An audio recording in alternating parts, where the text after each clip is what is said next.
easily by Ivan Lendl, but they did have a very tough match at the Masters in 1985. That was this year. Lendl won that, but 7-5, 6-7, and 7-5. I wonder if you remember that match. A very, very close-fought match on a surface that probably suits, to a certain extent anyway, Jimmy Connors. And frankly, if there's a surface in which Connors is going to be able to beat Lendl, this is probably it. But as I mentioned, he has not, in the last 1, 2, 3, 4, 5 meetings, been successful against Jimmy Connors. Ivan Lendl and Connors in the second of 2 semifinals. So we hope you had a chance to see McEnroe win the first semifinal against Robert Seguso. So he is waiting in the wings. Rod Laver and Vijay Amritraj have been with us all afternoon and will stay with us down there at courtside and hopefully bring us some interesting perspectives. Rod and Vijay, having watched the boys warm up, do you have anything to add to what you said in the opening? Well, it certainly looks like, just quickly, they look like they're both timing the ball cleanly. They look both fairly confident. So I look to see a great match. I think it's going to be quite level here at the beginning. Rod, how hot is it down there? It is warm. I've got my little white hat on. It's got to be around 95 on the court. Vijay, your thoughts on this, having seen these boys warm up? Well, I think most important of all is that Jimmy is very relaxed. I had a word with him in the locker room. He seemed extremely relaxed, and I think he's going to get started and fired up really quickly right away. And I think Lendl might be a little tight starting out because everybody expects him to win, and that's when Connors is going to be really tough. So I think the early part of the match, you're going to see a lot from Connors. How important, Vijay and Rod, is the first serve you think of Lendl? If he gets a lot in, is there anything that Connors going to be able to do? Well, I think that Jimmy is about the only one that can return Lendl's fast serve. He seems to be able to pick it, and with the altitude, I don't know what's going to happen, whether he can control it, but he seems to be able to pick that shot quite easily. The Vermonters are not like the New Yorkers, are they, Vijay or Rod? And they're not going to get into this thing, the kind of pump-up atmosphere that excites Jimmy Connors in New York during the U.S. Open. Is that going to be a factor? Well, I just think that a really big crowd, and the fact that he's playing Lendl in the semifinals of a tournament, and the fact that Lendl is ranked higher than him, is going to really pump him up. And as Rod said earlier on, a lot is going to depend on Lendl's first serve. How about the fact that McEnroe is in the final and that Connors knows that if he wins this, he's going to have to play against Connors in the final? Is that a fact? And Rod, you'd probably be able to answer this. You won 2 Grand Slams. You went through so many important matches for so long. The fact that McEnroe, the number one, is there and probably could beat both of them, is that going to affect them, either one, in this match? Oh, I don't think so. I think you always try to, hopefully play the weaker player. But at the same time, you're looking at, getting to win the championship, and you have to play 6 matches to win it, and that's about as far as it wants to go. When you get to the final, there's no weak players, are there? They've all played pretty darn well to get there, haven't they? And I think they've played confidently, and as I say, it's anyone's game. The semi-finals are really generally the telling tale. Play. First ball in the air, Jimmy Connors. This is the first game of the second of 2 semi-finals. Connors and Lendl, first point.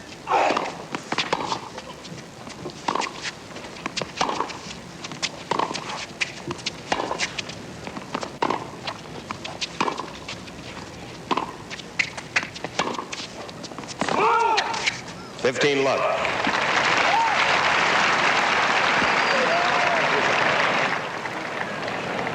Well, on the first point, Ivan Lendl there thought that may have been a bad call, so they're starting early in this match also. He questioned Frank Hammond. Frank Hammond sent him back, said the ball was clearly out.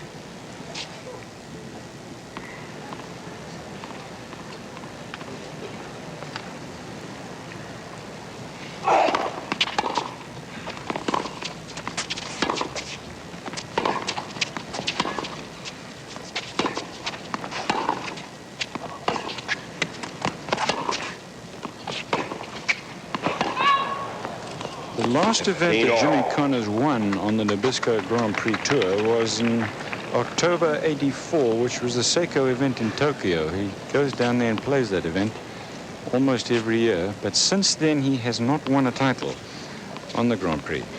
So it has been 9 months since his last win.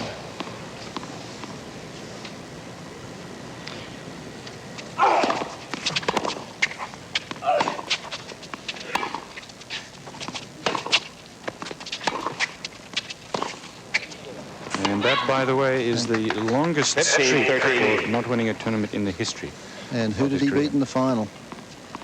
He beat Ivan Lendl. Of the Seiko. There you go. That's the last time that he defeated Ivan Lendl, was the tournament we were talking about, the Seiko Invitational in Tokyo, 1984.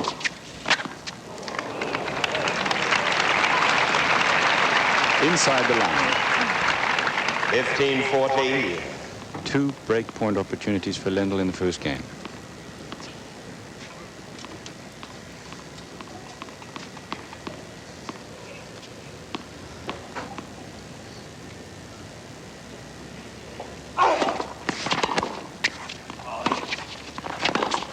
And Lendl does it down the line. A clean winner. Superb passing shots. Break a serve. 1 game to love for Lendl. First game of the match. Great Rod Laver, who is joining us, of course, won 2 Grand Slams, but Van he was Lendl in will serve. 62 and then the second one in 69. And who knows what would have happened if he hadn't turned pro between those 2 dates. Lendl to serve, second game. Worried about Lendl's passing shots in the altitude, Cliff. If that last backhand and to win that first game is any indication, he's not going to have many problems.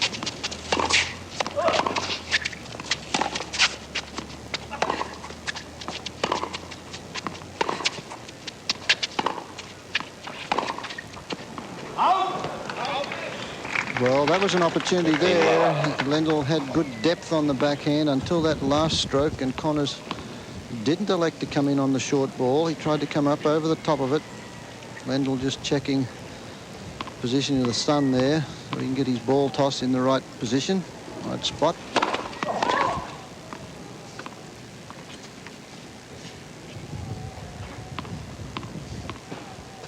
$15 love.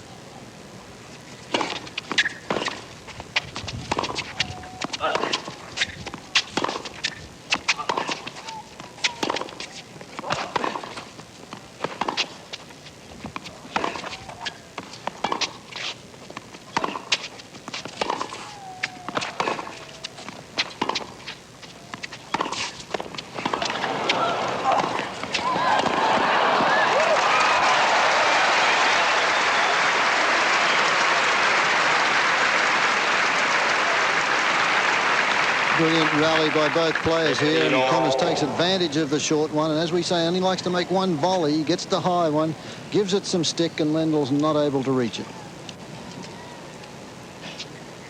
15 all. Lendl broke Connors in the first game. This is the second.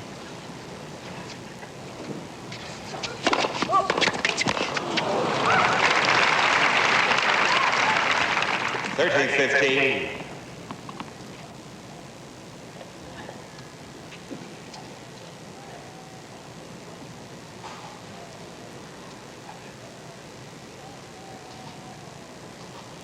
First time this tournament has been played at this venue at Stratton Mountain.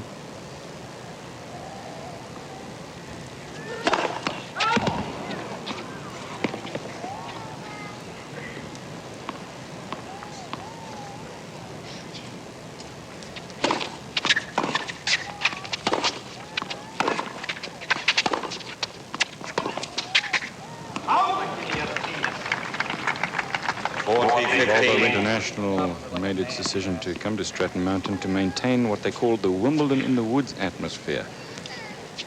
It was at Bretton Woods for 2 years, Yep. and then been up in New Hampshire for 10 or 11 years. And then North Conway, of course, all beautiful, beautiful places to play. And the most popular, or one of the most popular tournaments for the players to play. Jim Westhall is probably one of the most popular tournament directors also. Good reason for it. 40-15.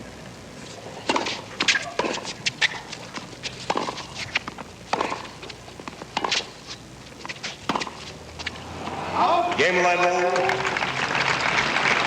Now there you saw Lendl purposely play that 2 love. short backhand, and that's been Jimmy Connors' Achilles heel throughout his career, has been that short forehand, what he was to do with it. He was undecided there, didn't know whether to make the approach or go in, so he elected to slice it, but pushed it long.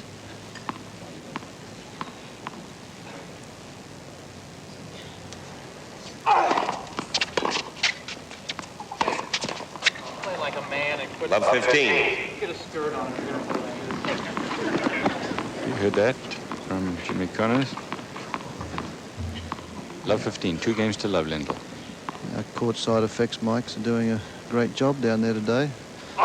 We don't get too many bad words into the telecast. He's just overpowering, isn't he? He goes through everything. There is no such thing. Fred, I want you to repeat something that you told me where in between these two matches, as you get the time. Tony Roach was coaching Ivan Lendl in Paris and at Wimbledon, said some very interesting things about Lendl's attitude to the game that I want you to repeat.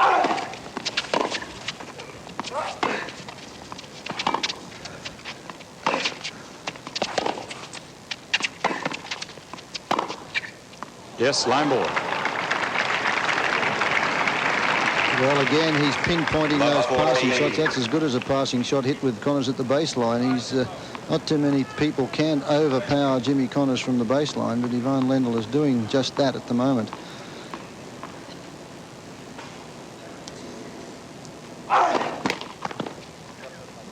And with Ivan Lendl, when Tony Roach was with him during the French final, I don't think Ivan Lendl thought that he could possibly lose that match against Mats Wielander.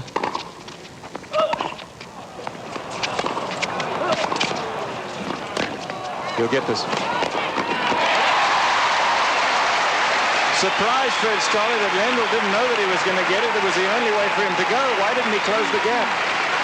Well, Connors feels that he's won this point twice as he kicks this one low and he points the finger at the linesman. Connors gets this and Lendl can't possibly get to that. He was moving and then hoping that he would come back cross-court to play that little fancy one cross-court. So it's 15-40. Just expounding on that Lendl match in the finals of the French, where he lost to Wielander. He felt that he didn't want to change his game. When he starts to lose on clay, Ivan Lendl prefers to hit out and try and hit his way out of trouble rather than change his game. This is double break point.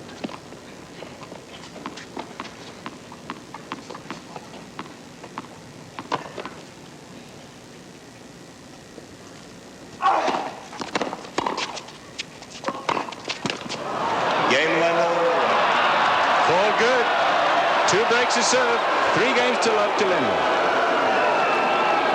Lendl leads 3-love. Which really is not his right to do, I suppose. Frank Hammond, however, bowing to that request. Not that he has to, but... actually, he did consult Ken Farrar, who's the supervisor here for this tournament. They do have supervisors travelling around that get into all these discussions with the referees, trying to keep things on a level heading as the tempers get a little bit flared up.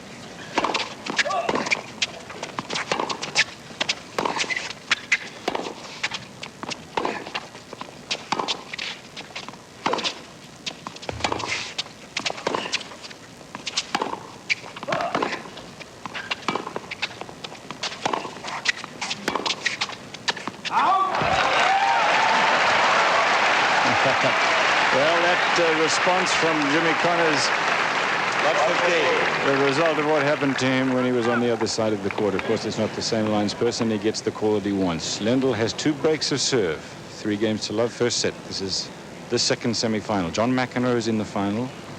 We will be bringing that match, the final of the Volvo International, to you tomorrow afternoon, 3:30 in the afternoon Eastern Time, live.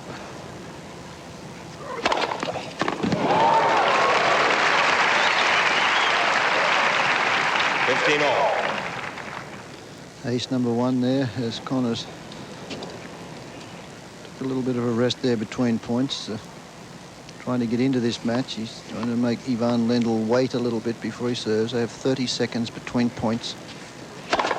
That's another ace. I tell you, when he hits that big flat one and he hits it from, it must appear to Jimmy Connors from right out of a tree. He's a tall man. He stretches for it all the way, hits it flat, and it generates incredible pace. 30-15.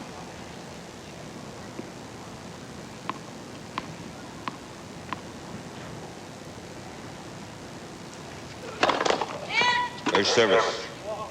Ball. Second service. Sold out crowd. Over 10,500 people here.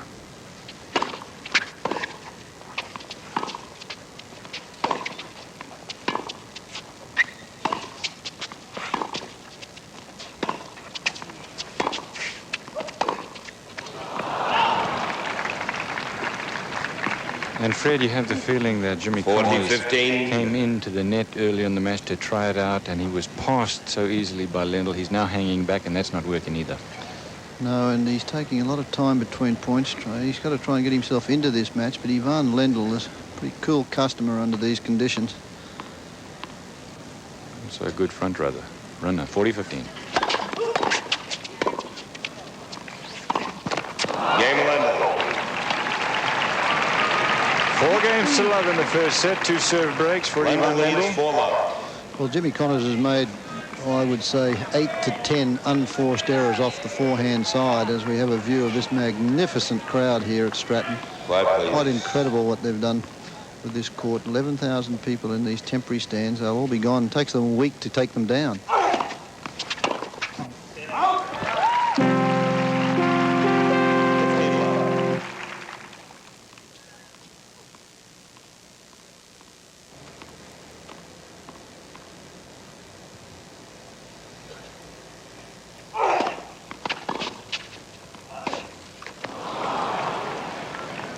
Lendl, of 15 course, won the tournament on clay in Indianapolis, U.S. clay courts, 2 weeks ago, and came straight to Stratton from Guayaquil, Ecuador. He was playing Davis Cup against Ecuador. The Czechoslovakian team won. They will play against West Germany in the semifinals in the next round.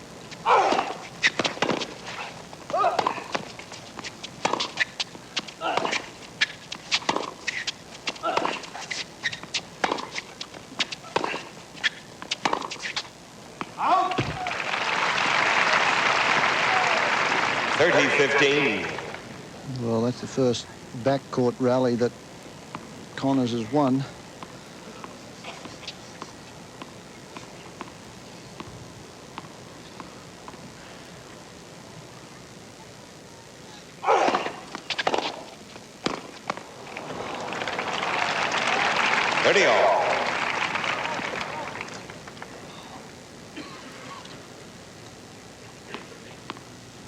Call him one of the fittest players on the tour. Lendl, he always has been, and he's changed his diet about the year 18 months ago.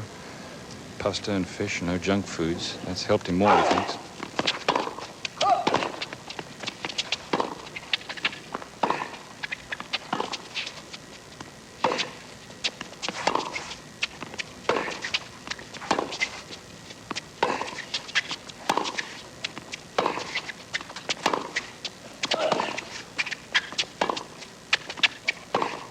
No. 30-14.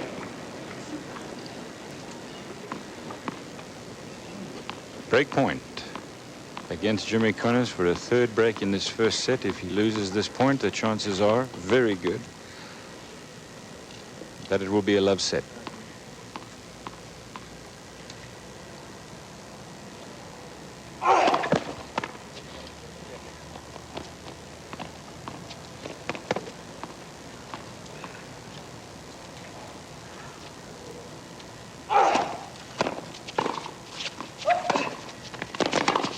Yes, I tell you what, when things are going right, they go all the way. 5 games to love to Lendl in the first set. 3 breaks of serve.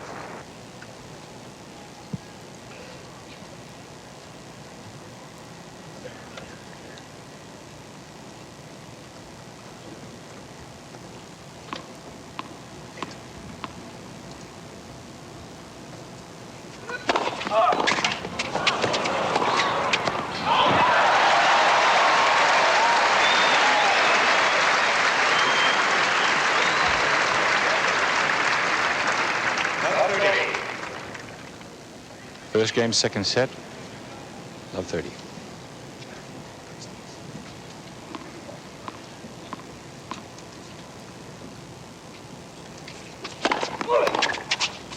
Out. 15-30.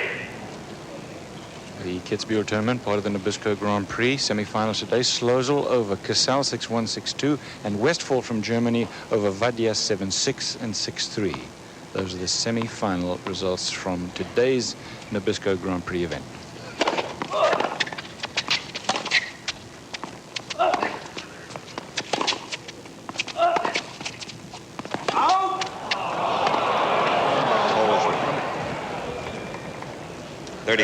I said the first game, second set. Of course, this is the first set still. 30-all. Lendl serving for a 6-love score in the first set. So far this set, Jimmy Connors has only been able to scramble together 8 points. So it just shows you how dominant Czech has been so far this match.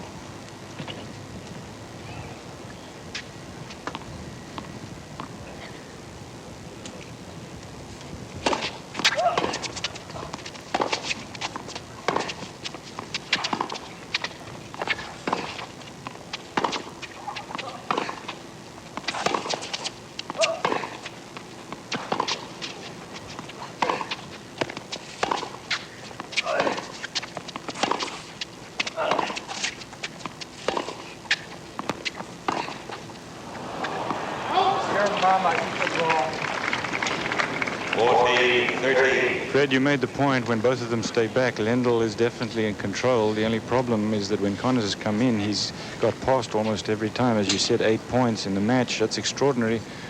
As you see the family of Jimmy Connors, Paddy and Brett looking on, not too happy with what they see, I'm sure.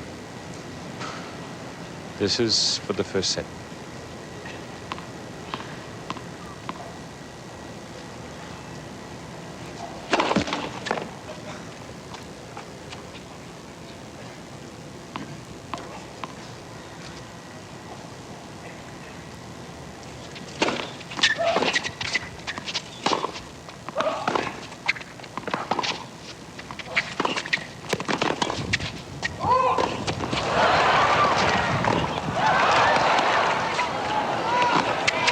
Open court, and Lendl will find the space and wins it. I wonder how many times Jimmy Connors has ended up not only not winning a game in a set, Fred Stolle, but winning only, what was it, 8 points in the set as you look at it again. And Lendl gets up that topspin lob. Connors barely gets it, and this one Lendl tees off on this backhand straight at Connors. He makes the volley. Lendl attempts another topspin lob, but mishits the ball. Connors closing in, but look where Lendl's going. He's anticipated. He's on the move. He didn't give up on that point. That's the sign of a champion there. He anticipated that move, didn't give up on it, and runs out a 6-love set. And that is the first 6-love set against Lendl that Connors has had to go against him since that infamous WCT final, Tournament of Champions in New York in '84, when Lendl on clay, that was, won 6-love, 6-love. So he won 8 points in that first set. First game, second set.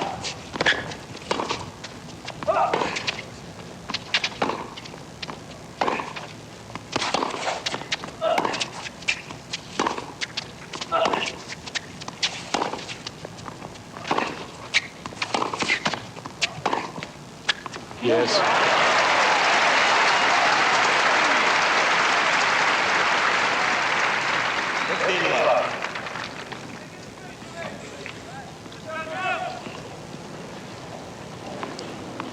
Ten and a half thousand people have been entertained, but boy, they would have liked to have seen some closer matches. John McEnroe, a very easy time in the first semi-final with Robert Seguso, and now Ivan Lendl rolling all over Jimmy Connors. Not over yet.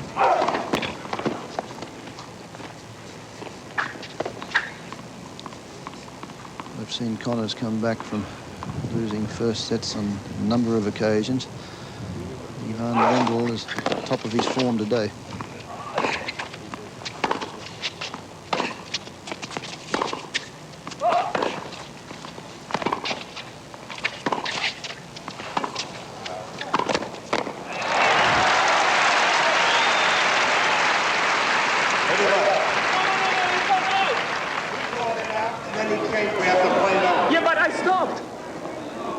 called it out.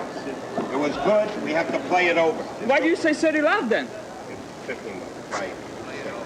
But the ball was wide anyhow. Well, but he called it. He went out, and then he went safe, and we have to replay the And you saw the ball good? nowhere. No. Couldn't overrule, he says. Frank Hammond in the chair talking to 15 Ivan love. Lendl. Hammond in a tough position there because now Connors is going to go up there because the linesperson called it out. I know what happened. He didn't say anything, and then Hammond called went out. 30 love. There's no Now he's way- gone back on his word. Let's We listen. have to, unfortunately, replay the point. There's nothing I can do on it. It's not a question whether I thought it was good or not. We have to replay it once he goes out with his arm. What, did he go out with it? Did he say something verbally or what? Yeah, he went out like this, which is a distraction, whether you had won the point or not. A distraction to who? I'm the one looking at the linesman, not Ivan. Yeah, but I understand that. But once he goes out, I've got to end play on it right away. I can't, play on with the point anymore. Frank Hammond's getting himself in deep here because Serve he myself? didn't end play. You want me to quit tennis for the rest of my life if I have that to say? First serve. Well, a little extreme reaction, but just words, of course, from Jimmy Connors. I don't think you'll see him quitting tennis for the rest of his life anytime soon, at least we hope not. He has had a long and illustrious career. It's 15 love, Connors. First game, second set.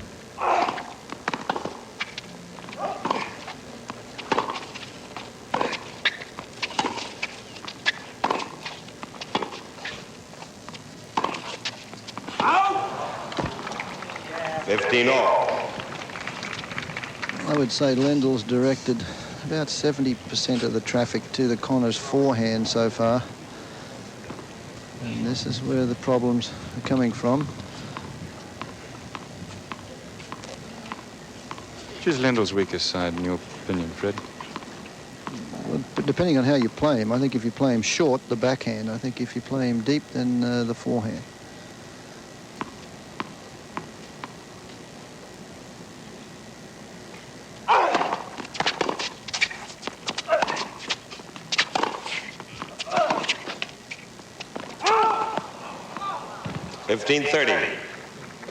Fred, I was interested in your comment you made about Lendl's attitude when he was talking to Tony Roach about his effectiveness and grass at Wimbledon. He said, well, if you start missing your first serve, all you got to do is hit the second serve harder. It's amusing. It's interesting also the way he thinks on the court. A lot of titles to go on his side for what he thinks is right. 15-30.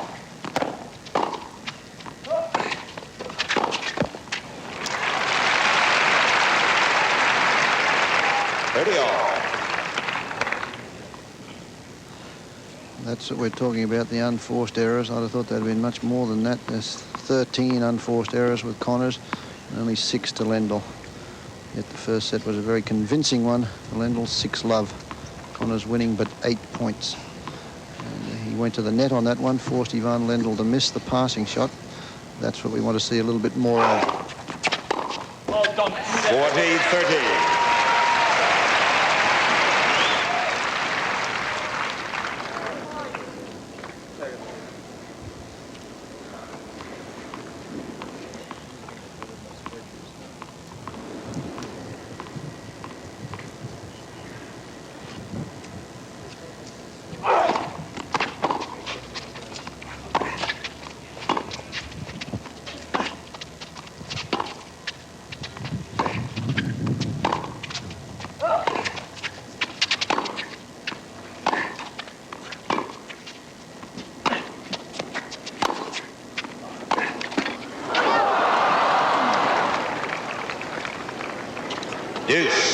Well, nothing's going right for Connors. He's not getting the let chords. He's not getting the line calls. Ivan Lendl broke serve in the middle of the first set with a let chord passing shot.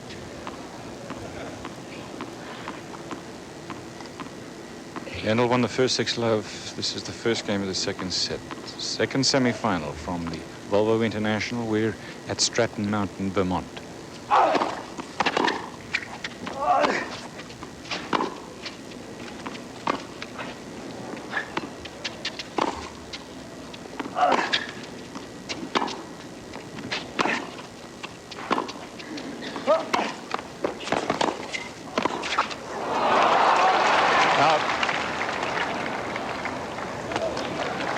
Well, he's had a couple of sitters. Fred, you called one point when we saw it on the replay where he was all over the net. Really should have put it away. Good anticipation from Lendl, admittedly, but he never gave it enough. And that was another one where he was just trying to guide it. And I think he's trying to make too effective an approach shot or a volley now so that Lendl doesn't have a chance to make the passing shot. But he's paying the price because he's missing them too.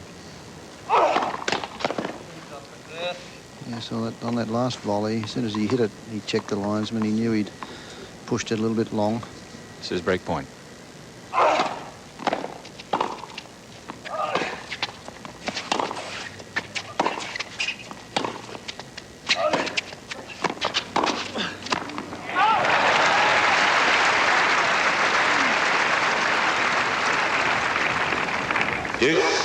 Well, strangely enough, this is the longest game of the match to date. We haven't had one game go to deuce before, and this is the second deuce. First game of the second set.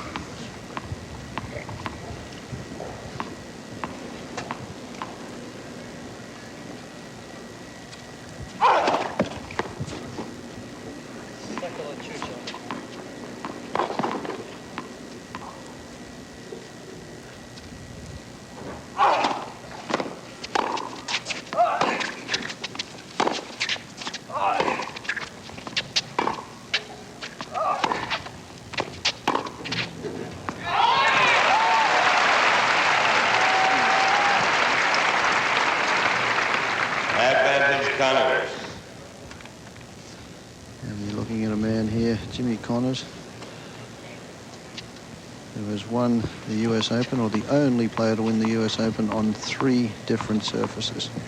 Grass in 74, clay 76, and cement 78, 82, and 83. Pretty remarkable effort. He finally got it away. Ivan Lendl loses his first game of the match. Connors 1 game to love in the second. 15 love.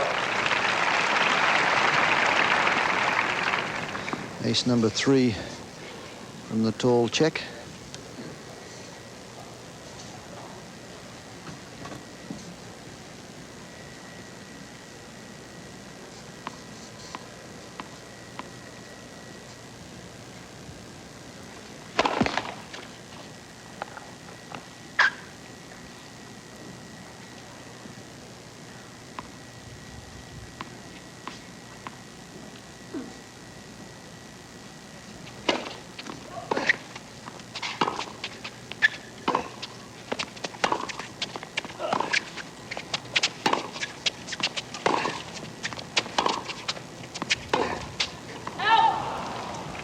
Lendl's serve statistics for the day are interesting. On the average, he will serve 60% of first serves in. Today, he's at only 43, but it hasn't made much difference because behind his first serve, he has won 85% as against 74 normally, and behind second serve, he has won 66%. So he's lost very few points on his own serve.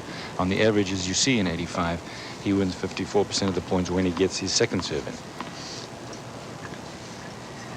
30 love. 30-15. 40 love. Yeah, I thought that was the wrong score myself there. He called 30-15, did Frank Hammond, and Ivan Lendl said, "Are you sure?" Corrected it, 40 love. We mentioned earlier that's the chance we felt Connors had. If Lendl missed that first serve, he could climb over the second serve, but Connors hasn't even been able to do that today.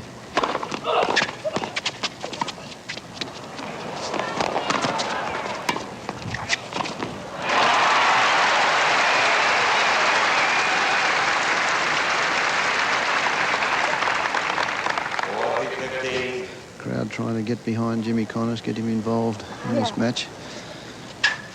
For him, it's been a pretty bad day at the office so far.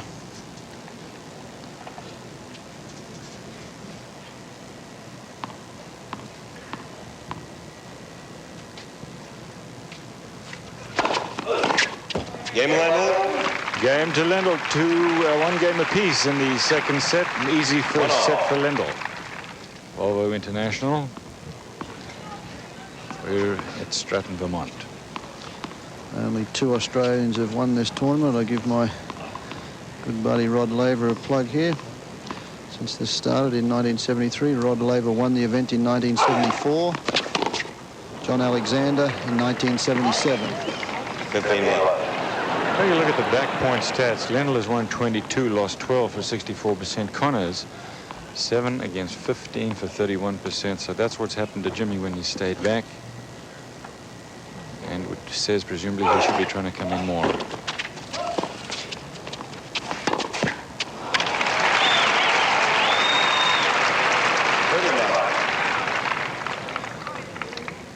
Easy shot for Ivan Lendl to put that one away off the forehand side. I think he saw Jimmy Connors back pedal after making that half volley. You don't see that too often, play a half volley and then try to get back to the baseline, and Lendl took his eye off the ball.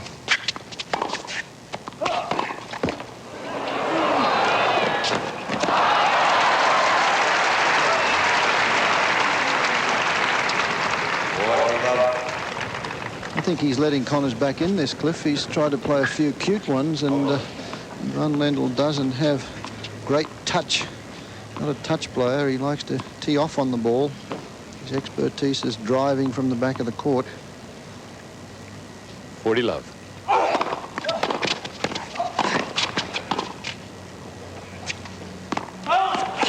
Game Connors. Called out. Connors wins it. 2 games to 1 in the second set. He leads. He lost the first. Ivan Lendl, 2 games to 1. He trails in the second set, had a very easy time though, behind some outstanding backcourt play. 6 games to love.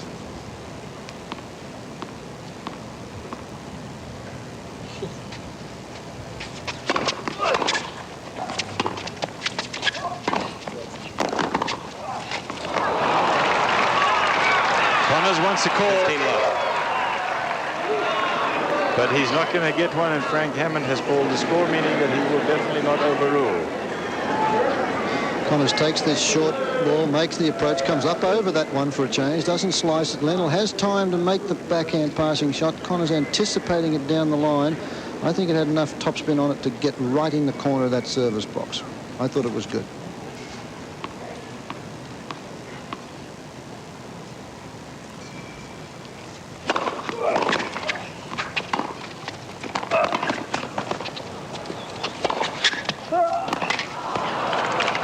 That's an outstanding approach shot off the backhand side slice. Deep, very difficult for Connors to do anything.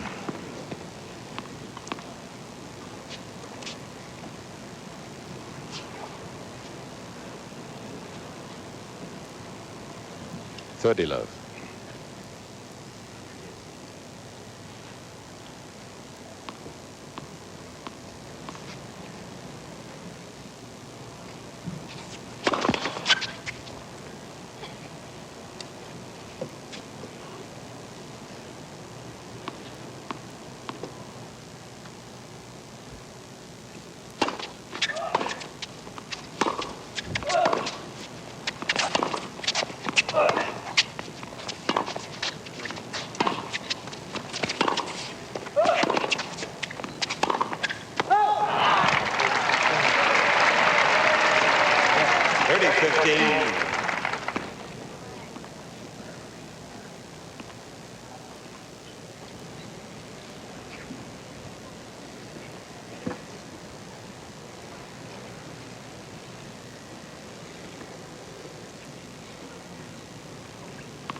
The reason Ivan Lendl does that is that it's so hot down there, those beads of perspiration are falling on the court, and he dries them up, kicks them with his tennis shoe, dries them out on the court to try and avoid him slipping at times.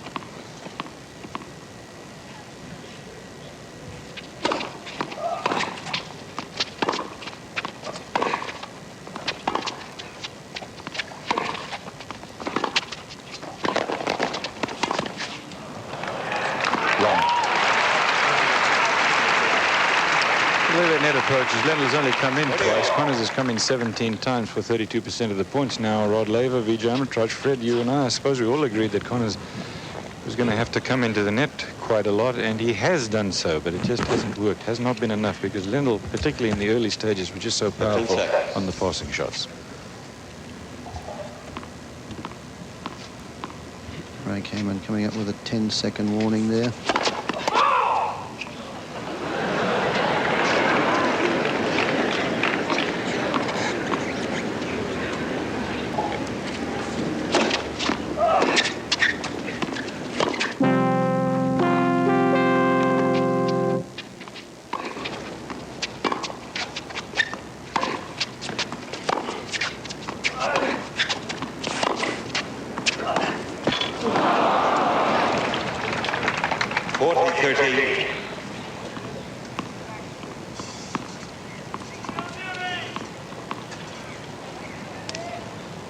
Pretty short second serve, that one, Cliff. Had that been someone like McEnroe, he'd have been jumping all over that one.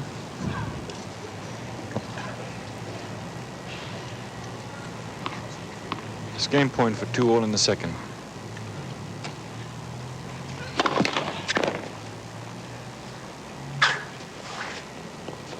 Got a low percentage of first serves in relatively today. There's a breeze up here, but I don't think there's much breeze down there at courtside.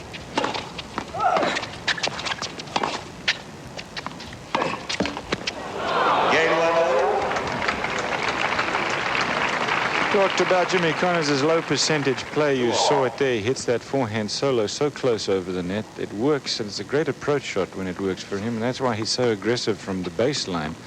He does not come in that much, but he's still an aggressive player because he hits the ball so flat. But he pays the price very often, and you saw him pay it right there at last point. Last 2 points right on top of the tape. 2 apiece, second set.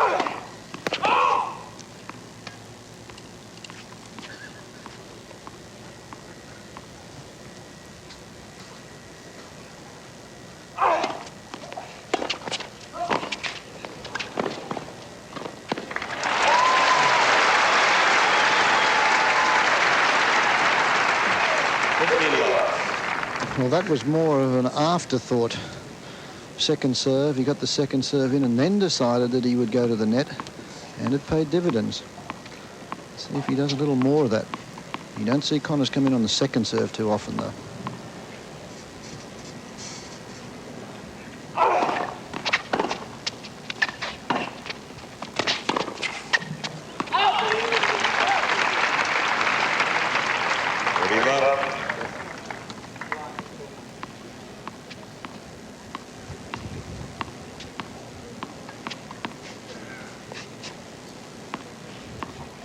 First at Lendl, 2 games apiece, 30 low, Connors.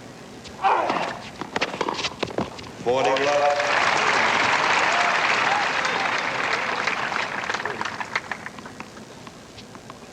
Connors just rolling his arm over on that first serve, trying to get it in. A good deep one that time.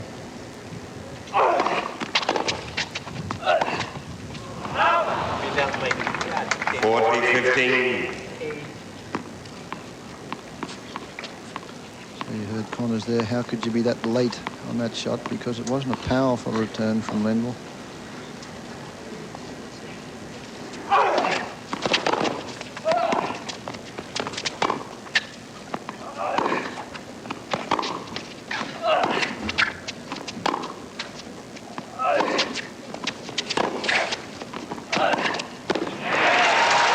Jimmy Connors wins it 3-2. He leads second set. He lost the first. And of course, as is this surface here, the Canadian Open is played on the same surface as the US Open. These events all a warm-up for the US Open. By the way, this is the first time that this event has been played on hard courts. Up to now, the Volvo International has always been a clay court tournament.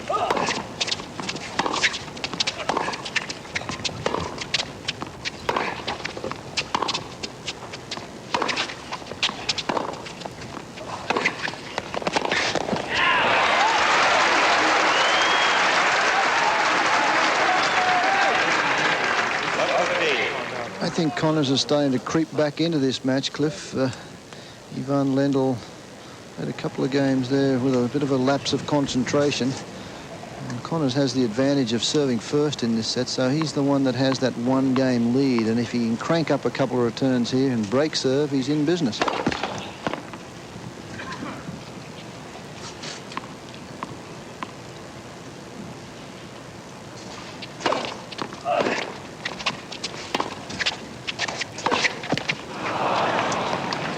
But Fred, every time he gets that chance, that ball hits the tape. Isn't it incredible how many times that's happened today? I guess when it's going wrong for you, it just stays that way.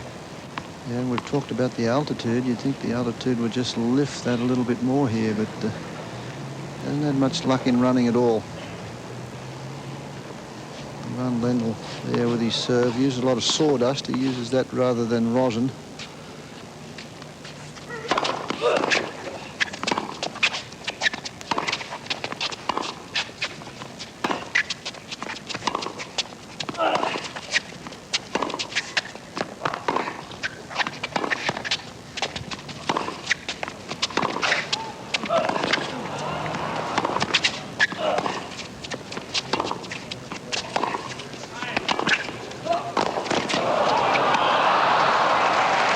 Well, what a blistering pace that point was.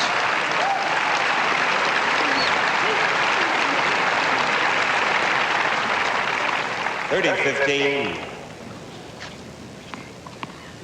I'm sure Rod Laver and Vijay Armitage let us know how fast that ball is travelling down at courtside. Those baseline rallies like that. Lendl kicking the sweat, and also the sawdust that he uses. He feels that absorbs the perspiration off the palm of the hand better than the rosin that makes the racket handle a little sticky.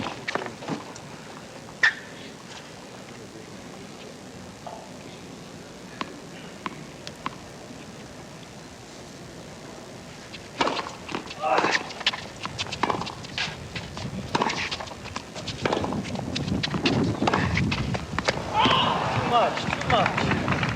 40-15. Game point Lendl for 3-all second set. Lendl won the first.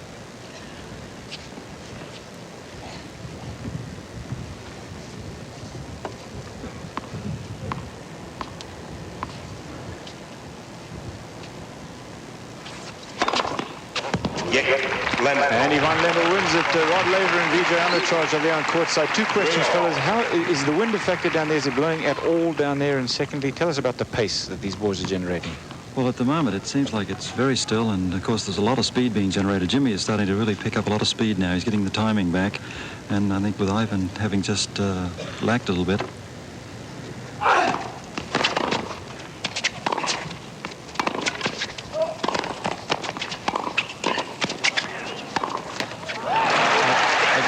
Jimmy really is coming back into the match. It looks like he's more confident. He's leading the ball well now, and I think his forehand's missing mainly because he's fearing it from going out, Fred. I think he's just hitting the top of the tape, but I think because he feels they're going to go long on him. PJ, can Connors do it? Can he come back? Yeah, I think as he keeps having more success at the net, I think he's going to keep going in more. And as Fred said, he's serving ahead, so that's going to help him a lot. 15 love.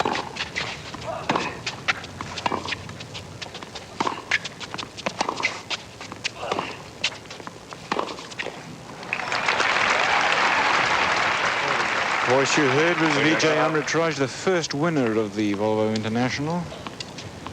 Rod Laver, the first winner of the doubles in this great championship, and that was back in 1973. Laver won the singles in 74.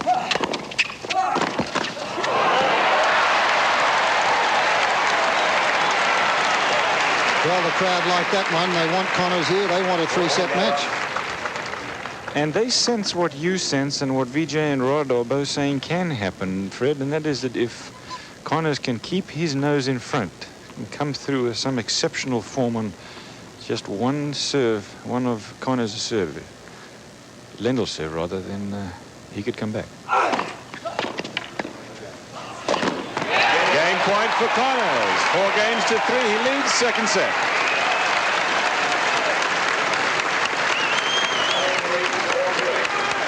More than anything, was Mayotte, who lost here in the quarterfinals to Connors yesterday. 6-4, 6-low.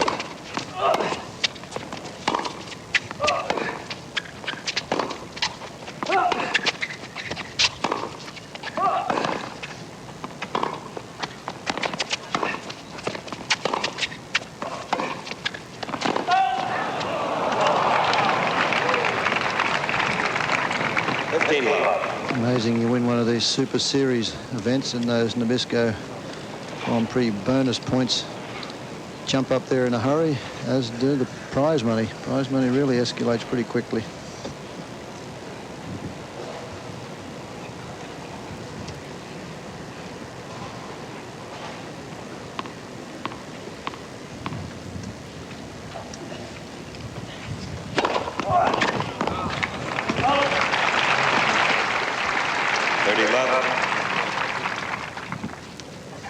Well, you must pay respect to this man. He knows that Connors has that service game lead. If he lets down on his serve, they've played enough times.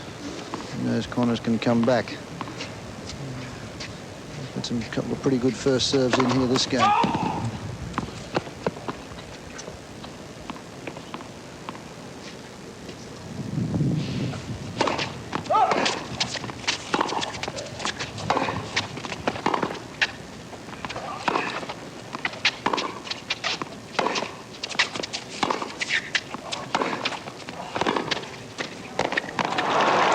And of course, Fred and the guys down on the court, Lev and Vijay Amritraj, of course he can come back. We all know that he can, but I would say the percentages are against it because Lendl has had such an easy time on his serve relative to how Jimmy Connors has had to struggle to win games. An easier time, of course, in the second set.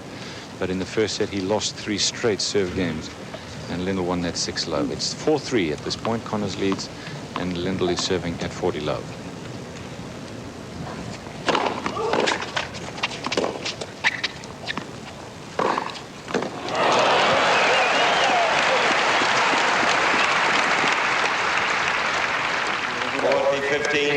Or do-or-die effort there from Jimmy Connors. That one sat up a little bit for him, and being down 40-love, you can afford to tee off on one like that. If you make it, it gets you back into the game. If you don't, then you're expected pretty much to be cruising at 40-love anyway.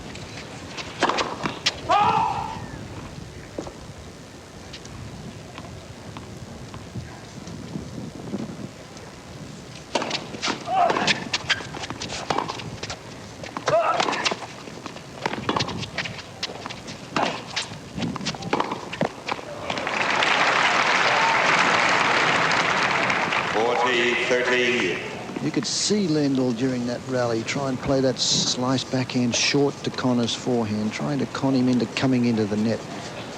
And then he missed his favourite shot, that topspin backhand. So 40-30.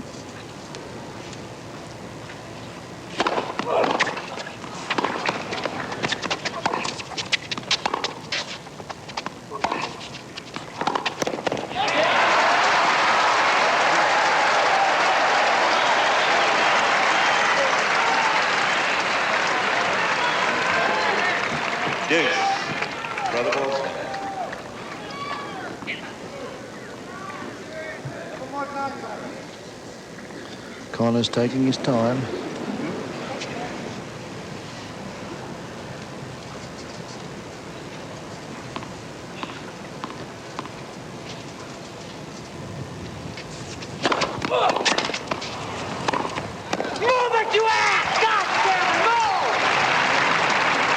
Advantage Lendl. You gays like 2,000 people in the States.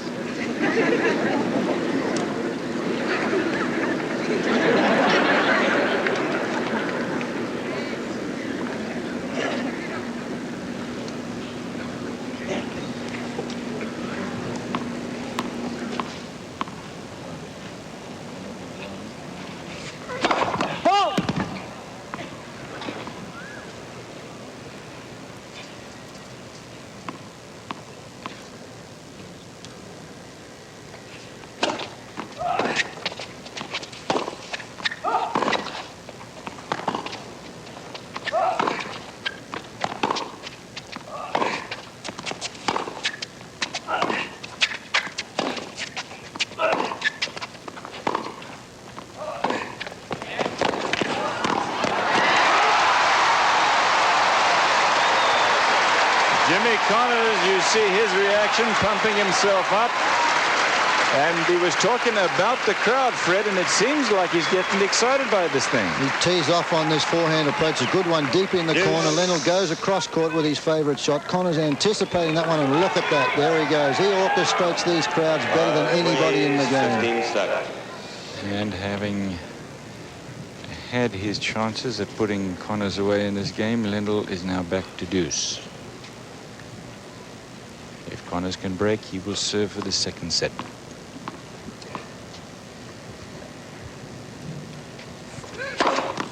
Ace.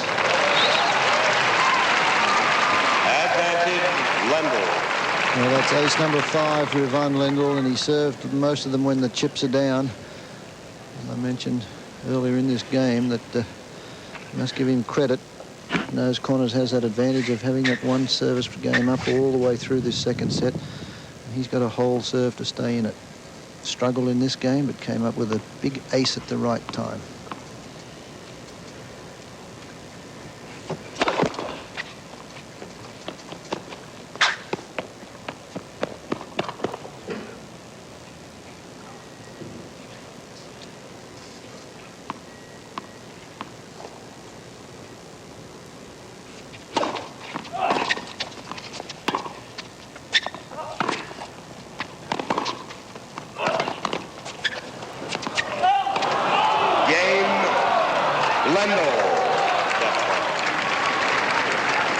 Lendl wins it, not without trouble, though. He was never facing a break point, as you know. Take a look at this backcourt versus net strategy here. A number of backcourts played Lendl far more than Connors because Connors has come in. The percentage won, so Lendl has 154 when he stays back, Connors 31. When they come into the net, and you see how few times Lendl has come in, only 3, Connors 26. Connors has won a far higher percentage. Those statistics would say that Connors should continue to attack. Something, Fred, that you said, and Vijay, Amritraj and Rod Laver, who are at courtside working with us, have also said.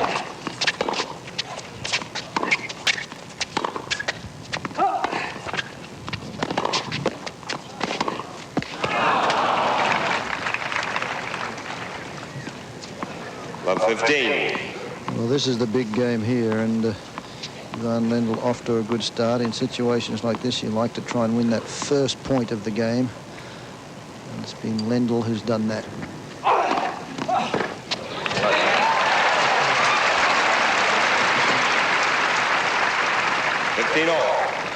Jimmy Connors' first ace as he goes for the towel. Very humid afternoon down there.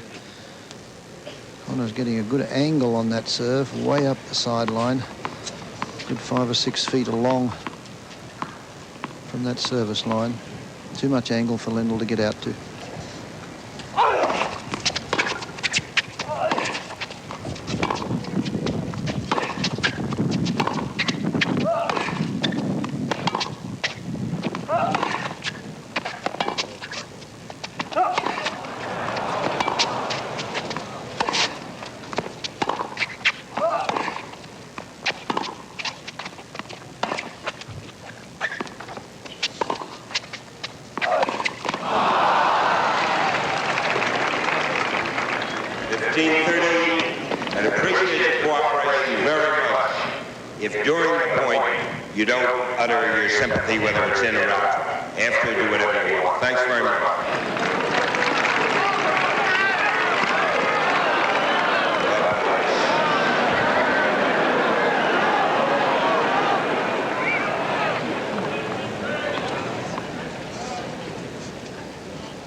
Gutsy effort there by Connors there. That's the first time he served and volleyed in a while.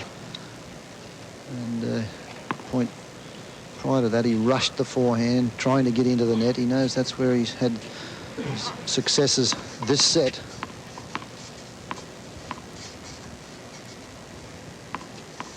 Four games apiece, second set.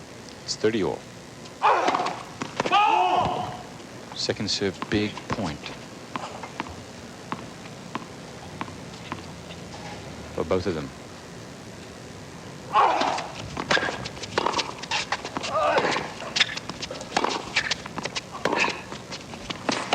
That's wide, called wide. Connors isn't going to like it.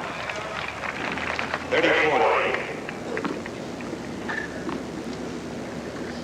And he's in trouble. Remember, he lost 3 serve games in a row in the first set. 6-love. Lendl romped to an easy victory in the first set. We're now at 4 apiece. Break point for Lendl. He has not lost his serve yet. In fact, the closest he came was the last time he served.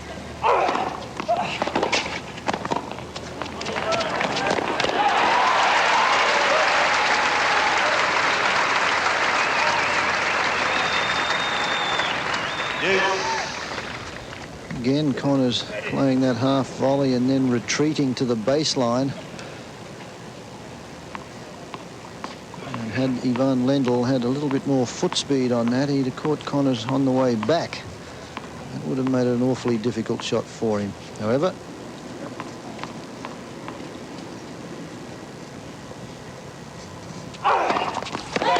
Good service. a lot of movement on that first serve, but it was a let.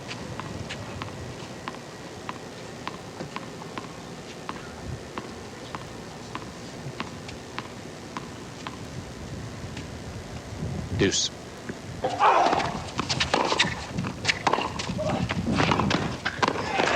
Good approach shot. That's the best part about Connors' game, and he used to do the same thing to Borg in the early days when he was successful against him.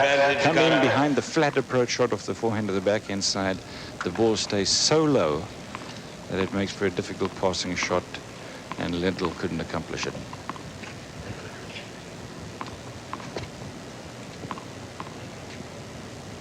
Add Connors for 5-4.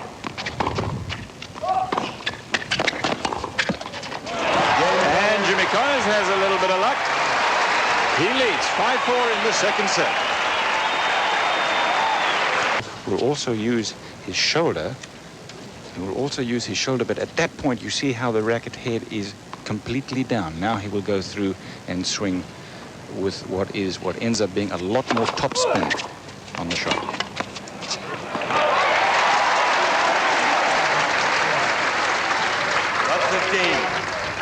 So Connors' racket face on the forehand, a lot more open than Lendl's, which is completely closed.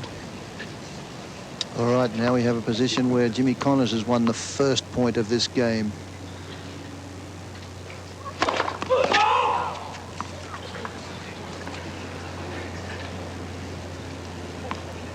See if he jumps on this second serve. This is a big one.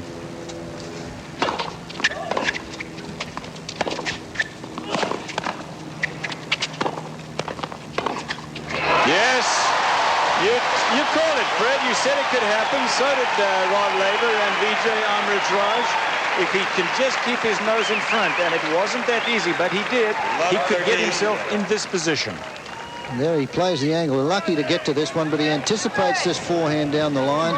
And Connors cranks up on this passing shot. Ivan Lendl, as you see, move there for that cross-court forehand. You see the way Connors comes through over the side, away from the side of the ball, and there's the reaction there. Love 30, big opportunity now, but that's an ace coming back from Ivan Lendl. He served really well in the tight spots. Connors still low, point in front here. Steps away from the receiving position just to take a little more time, give Lendl time to think about his serve.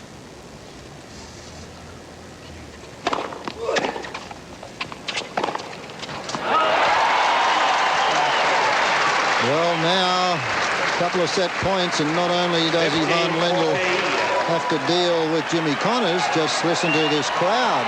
He has to deal with 11,000 people. That's a pretty tough ticket.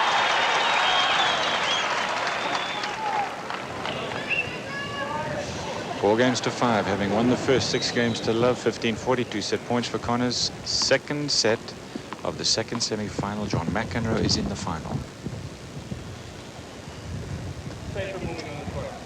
Yeah, please stay still. Thank you. Somebody moving behind Jimmy Connors in Lendl's line of vision. He's going to take a short break.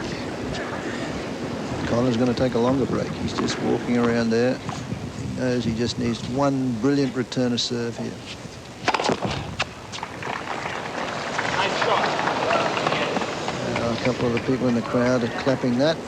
Lendl not very happy about it.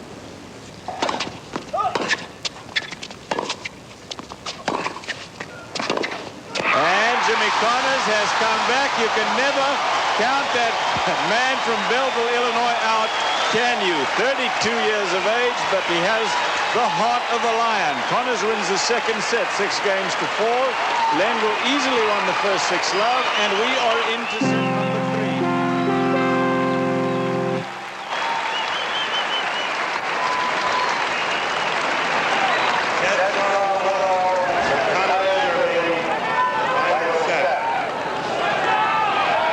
Well, quite a remarkable turnaround because Connors only won 8 points overall in the first set, and on Lendl's serve in the first 3 or 4 service games, well, the first 4 service games in that second set, Connors was only able to get 4 points on Lendl's serve, but he had that lead, that service game lead, and he's right back in the thick of things now.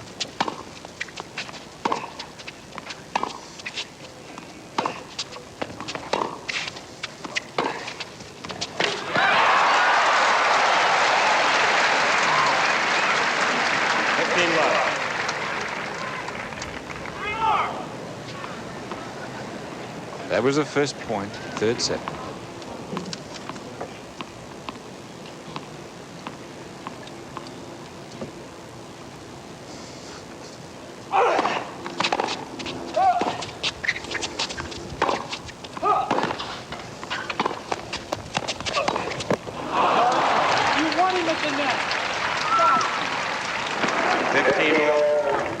And you heard Connors' reaction there. You want him at the net. Every time Ivan Lendl comes to the net, Jimmy Connors figures the percentages run his way.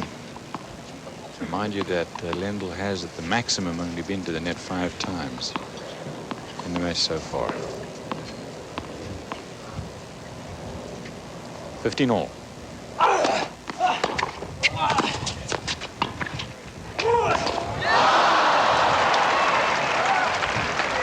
One of Jimmy's favorite shots, the sky hook, the high sky hook, didn't work for him, though. He's the only one in the game that plays it that way. He doesn't get the racket behind the shoulder, almost like a bowler in cricket. Than a baseballer.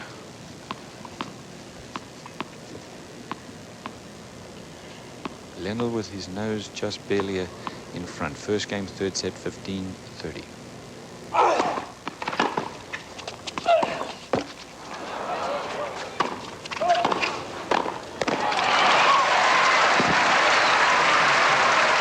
That net cord really helped. Lendl gave him a little more time.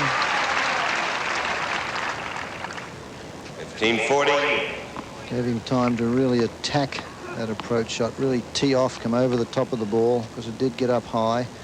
He likes the ball up around shoulder height on that backhand. Very, very strong.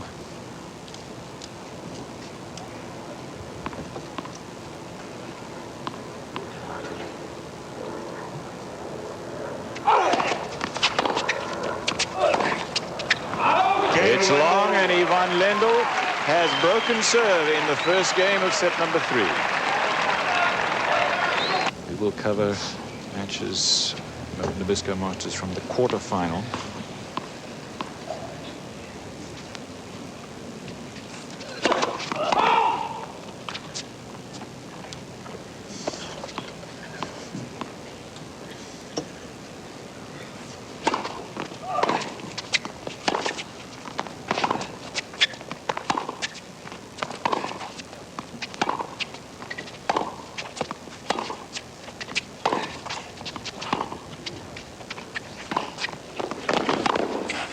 No, he didn't put enough on the approach.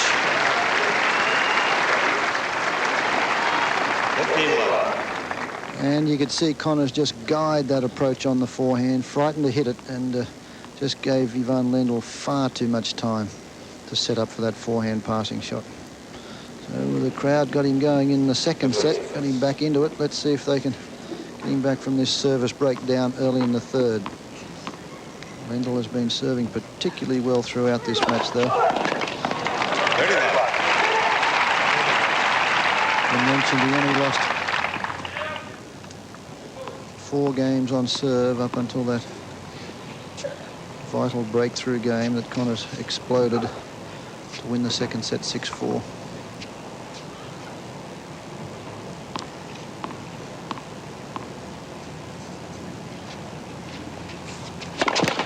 Connors quite a remarkable record over the last 12 years, won 105 Grand Prix titles. Next one to him is McEnroe with 64, Borg with 62.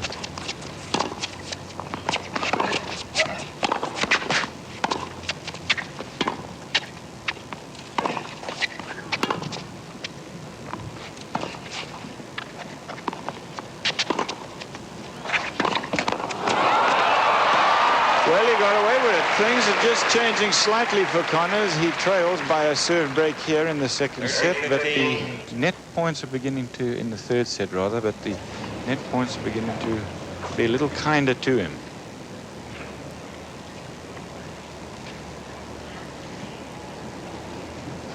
Take a look at the net points. Lendl has come in 7 times. He has a better won than loss record, as you see. Connors 36 times, won 23 and lost 13.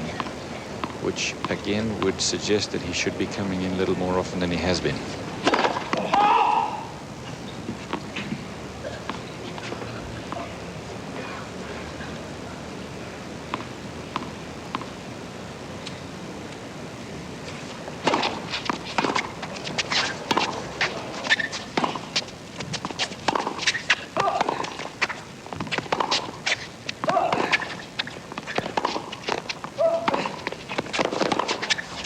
That's just a great shot. 14-15.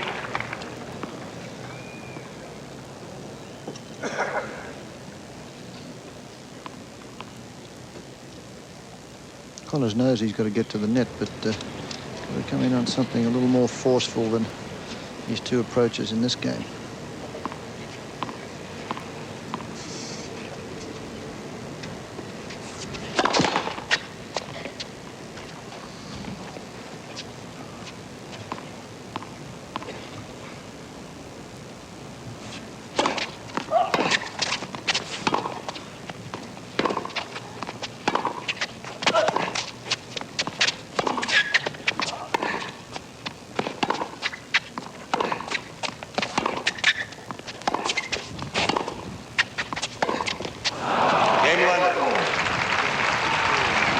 Lendl wins it 2 games to love. Lendl leads 2-love. In the second set. In the third set, rather.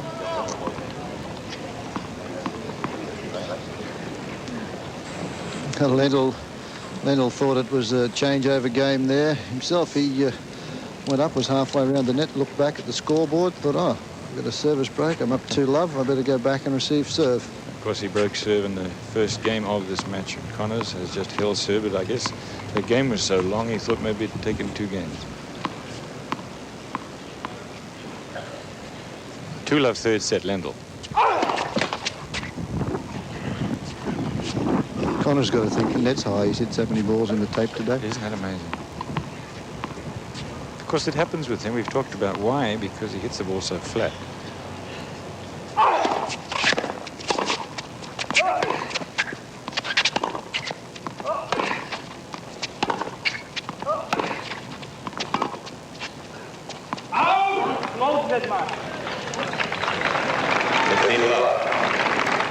Lendl talking about floating the ball. Remember, we are, let's call it 1,800 feet high. That does make a difference. The balls are just regular balls. They've made no concession to the altitude by making the balls any softer. So the ball will fly some on you, but they've been up here for a week now and should be used to it.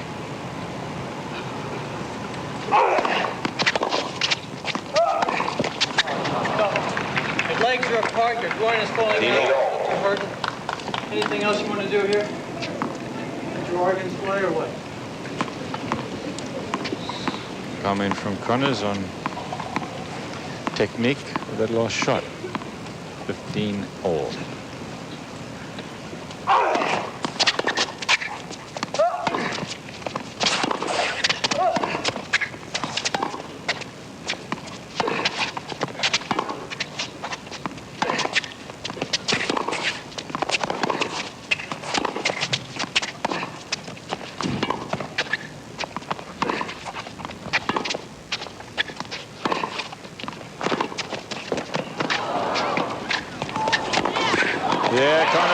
Connors go in there. It was the only way he had to go. He went down there inevitably, and Connors put it away. Good rally, but this Connors comes in on this one, rolls it, sneaks in, and Lendl chips this one, hits the tape, and this helps Connors because it sits up, gives him time to roll it down the line. He's got Lendl at full stretch. He can't go anywhere but back down the line. Connors picks it off. 2 games to Lendl, third set. 30-15. Bisco Grand Prix covers 80 events, 25 different countries. Bonus points for winners of each singles, and then the top 16 to meet in the Bisco Masters, Madison Square Garden in January. Quite a circuit.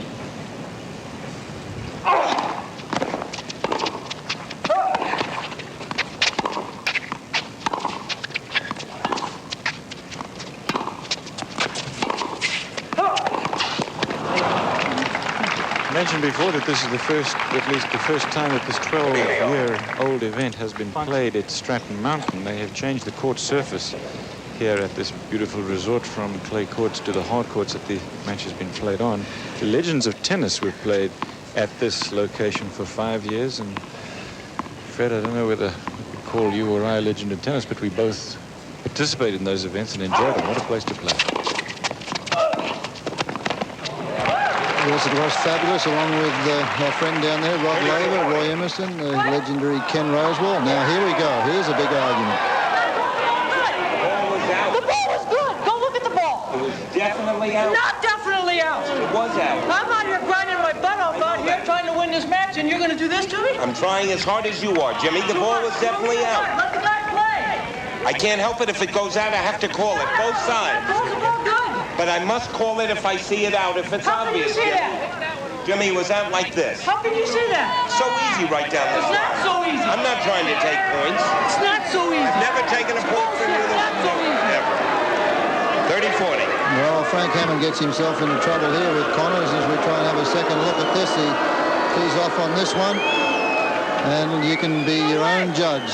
Connors thinks it's good. Pretty tough one to call from our spot, and I wonder. I wonder. No way. Frank, you haven't overruled the call since you've been out here. What do you want to overrule one now for? That's where the overrule stinks. That's where the overrule stinks. You don't know when to use it. That may be. Well, that may be. Well, in the meantime, you're taking my little daughter's dinner away from her. Jimmy, I wouldn't do it. Well, I don't know. he says, the meantime, you're taking my little daughter's dinner away from her. And Jimmy, Frank Hammond says, I've never taken a point off you in my life. Any feel for it down there, Rod Laver? You were down there, and Vijay Amritrosh, could you see it? I know you weren't on that line. Here it is again. Again, we're looking at it here. How did you fellas see it down there? Well, it looked like it was fairly close. I don't think we could call from here looking straight out. It was a close call. I was surprised that Frank would overrule a shot like that. Absolutely. It was too close to call, Cliff. Well, gentlemen, I have to be honest. I thought that ball was on the line. You saw it on the replay there twice, and I know those are not conclusive. None of us feel that they are, of course. But we have a pretty good vantage point here, quite good look at it, and certainly wasn't an overrule situation. Well,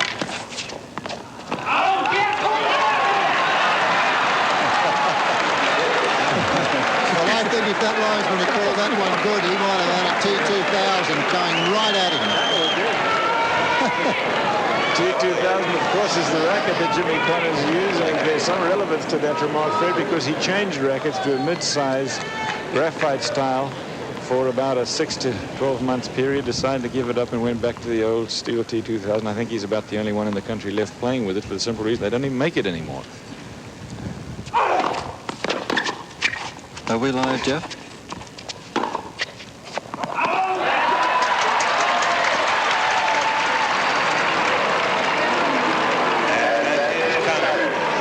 That was the voice of Rod Laver. Rod, you had something to say? Well, it seems like there's a battle of nerves going on here now.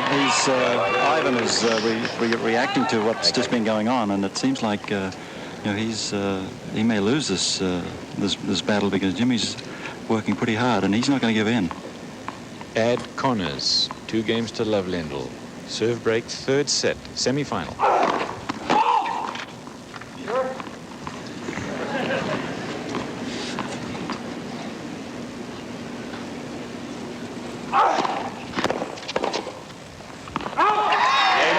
Jimmy Connors holds on 2 games to 1.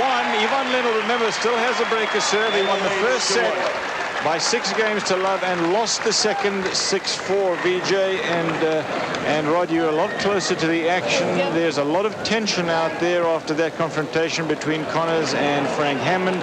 Any postscript on that whole thing? 2 games to 1. Ivan Lendl leads. 1 serve break, 3rd set.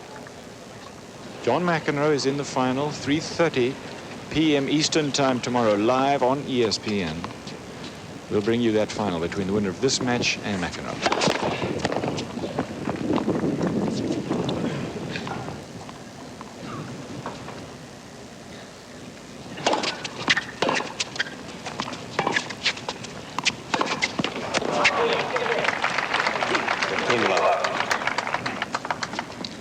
China says, I want another whack at that one.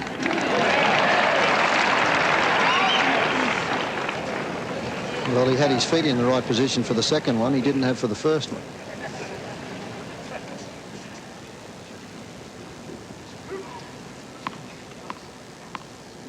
$15 love.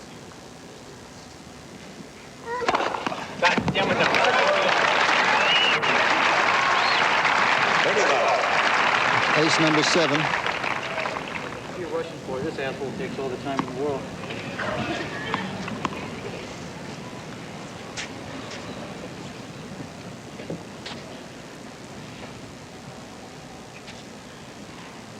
$30 love. You heard it from Connors. He doesn't like the delay between points. And that's putting it mildly.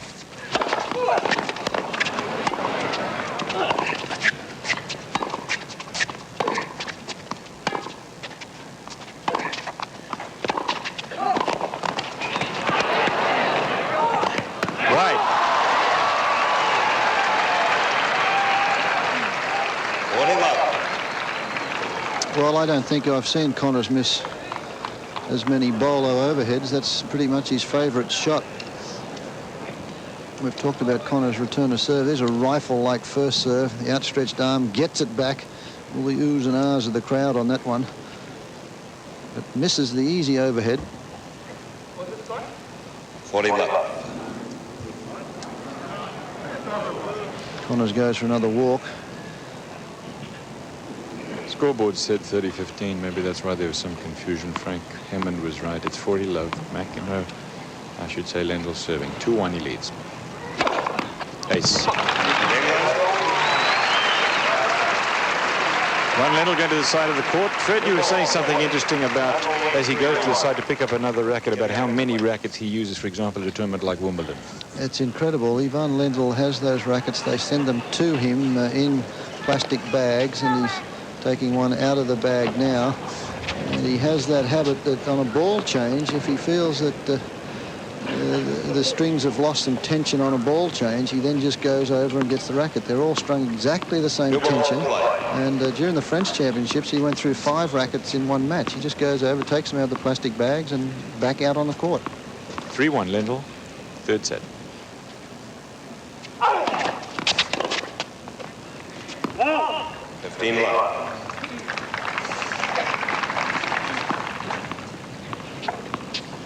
Aces and service winners. 8 for Lendl, 1 for Connors. It's about what you expect.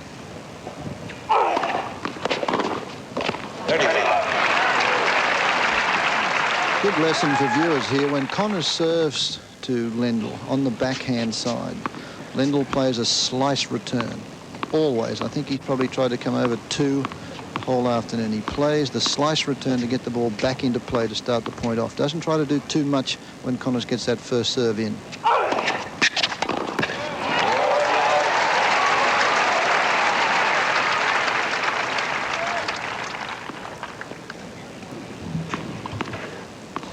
Of course, it may be a different story if he was coming into the net, wouldn't it, Fred? He may have to come over them a bit more.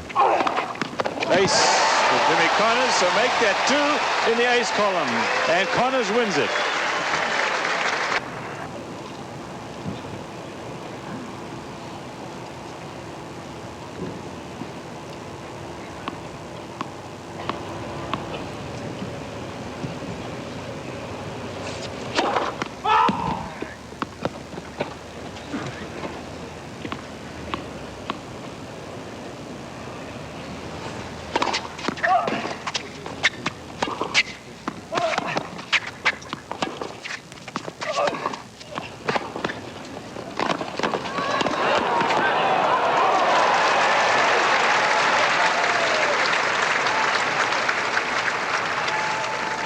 Love 15. Well, Lendl plays this shot with a purpose. It's a good approach, but Lendl plays this backhand with a purpose because he knows Connors goes cross-court with that. He's on the track, he's on the run to it, but just can't control it enough to get it back into court.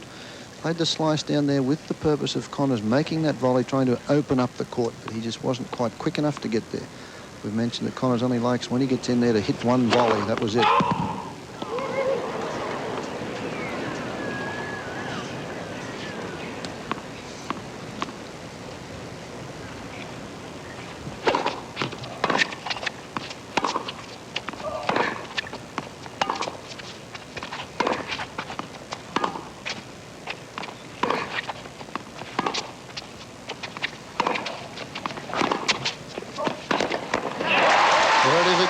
Sets it up for one volley once more, and you can hear the ping of Lendl's racket, this new racket that he's just picked up. The strings are very, very tight. First serves on the average in 1985 for Lendl, 60%. Today he's at 48, so he's considerably worse off in that department anyway. And it's hurt him, especially in the second set. Big chance here for Connors.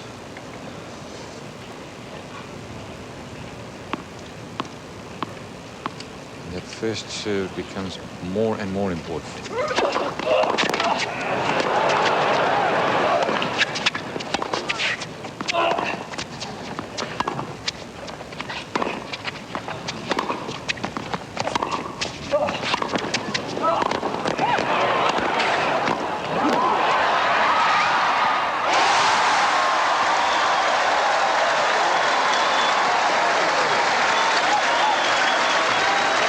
Well, the crowd are behind him now as he plays this forehand volley low down, pushes it into the corner, anticipates the cross-court, thinks he's won this one as he floats it back. Lendl's got time to get to it.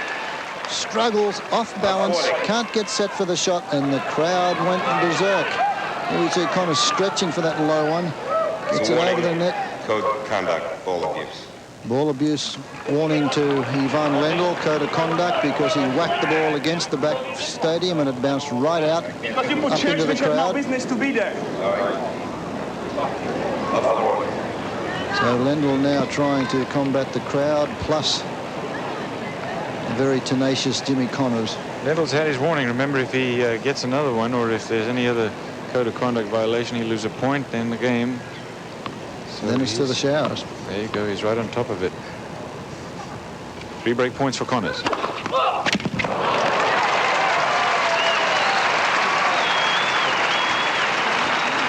Well, he deserves some applause there because under pressure he served extremely well. That's ace number 9. He needs 2 more. In fact, he served a very good serve on the last point, but an outstanding return from Connors kept him in the point. He ultimately won it.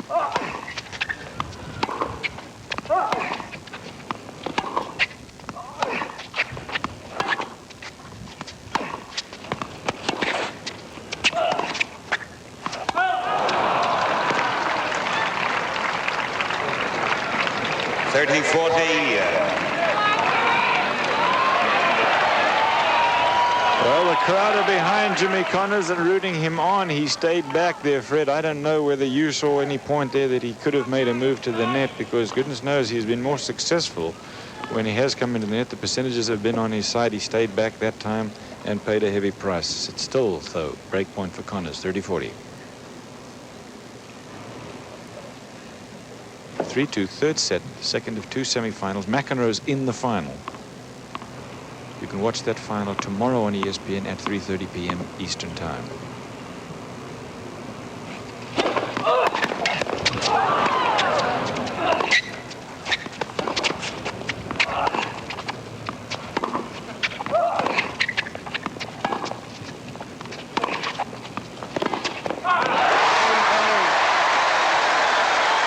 And he's done it. And just look at the crowd, all standing up, cheering.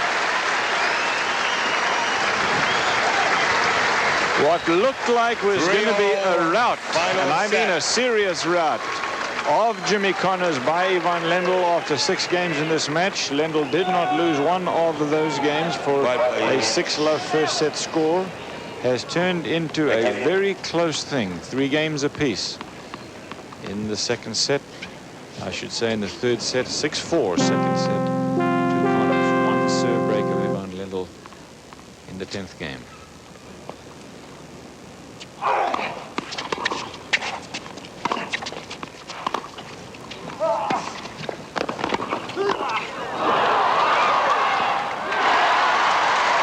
I'm astounded to tell you that I think that Connors was trying to get out of the way of that shot, Fred Stolle, but finally couldn't hit it, and it went for the winner that you saw. Comes in, he rolls this one, not a good approach, and Lendl has time to set up straight at him, and he wants to let it go, and nearly looked as though he hit himself in the head with the racket. But Lendl has an area where he could drive a Mack truck there, and misses the passing shot. Do you know, I think that Connors did hit himself. I think the power of that ball that hit his racket... Hit the racket and knocked the racket into his eye. Yes, I believe it did. If not his eye, at least his head. 2 seconds, he says. That is, in fact, what happened. Shouldn't stick the racket there. Lendl is going over there to say something to Connors. Boy, I like to see that. A little bit of humor. No, they're pretty good friends, but once they get on that tennis court, they're Injury tough time for competitors. Mr. Connors. Well, now watch this right here. This is where the ball, you see, he's trying to get out of the way of that, and at that point now, it's on the other side of his body, of course, that happens, but Connors, at this point, is not concerned about any injury because he's still in the point. So, Rod and Vijay, you're down there courtside. Did you see what happened there? That must have been what happened, right? His racket hit him. Is that correct? Well, I think it seemed like he may have done it to himself at the baseline when he was, fooling around after the point. But maybe it was a reaction after he didn't know it happened at the front. I think, Cliff, a very interesting point in the previous game is that after Ivan Lendl switched rackets there and picked up that new one, he lost the first 7 points before he finally served a big serve to get to 15-40. We were both surprised that he switched rackets even without the racket string going on it. Vijay, did you see what happened, and did that racket actually hit him when that point was in play? Well, it looked to me like when Lendl hit that big backhand right at him, that the ball hit the racket, came over, but the pace was so great that Connors hit himself in the head with the racket. Okay, well, that's the way that I saw it anyway from up here.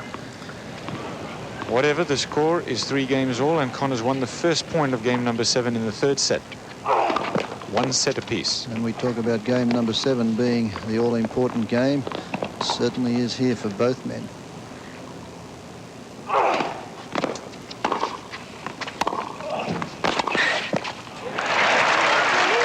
Connors again now. Cliff has that advantage, as slight as it may be, but I always like, and I'm sure the boys courtside, yourself included, like in that third set when it's tough to have that game in front, serve in front. If you can hold that serve, if Connors can stay here at 4-3, he can afford then to have a crack at a couple of serves, as he did in the second set with Lendl. Lendl now struggling against the crowd and Connors.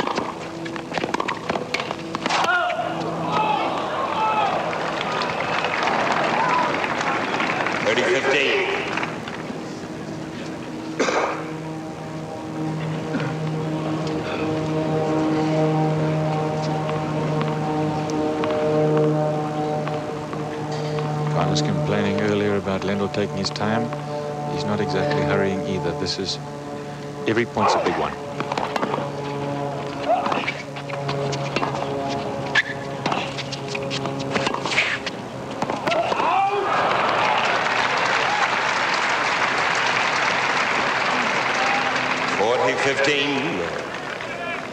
I've seen on a number of occasions, Cliff, when Ivan Lendl gets down a little bit, the crowd get on him, sort of lets himself get depressed. Let's hope it doesn't happen here. In a wonderful match up to date.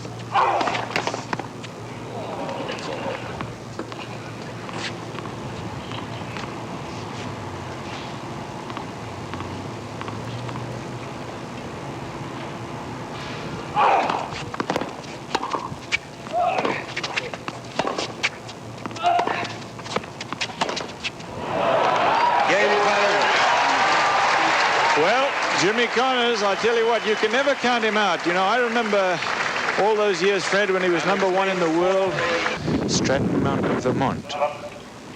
John McEnroe earlier today won his first semi-final match against Robert Seguso and will play the winner tomorrow. I think Lendl showed his frustrations in that last game. As Rod said, he flailed at a few forehands, mistimed them, just lost concentration temporarily.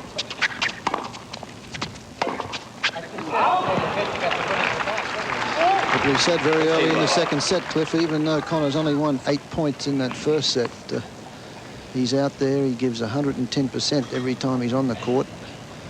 And he showed that once again today. That's why these crowds love him. He can orchestrate them, he gets them all going, and they're all on his side here.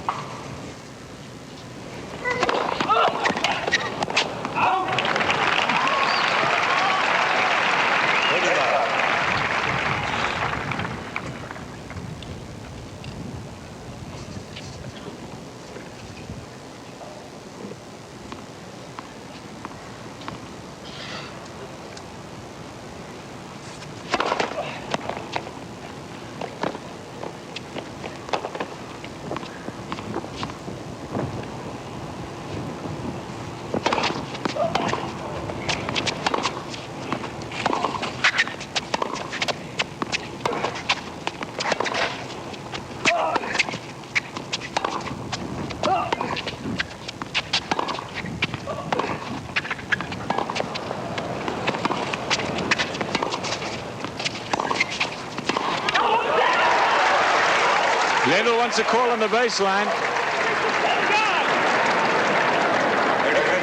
He says it's the same guy. That's the one that we talked about, that dispute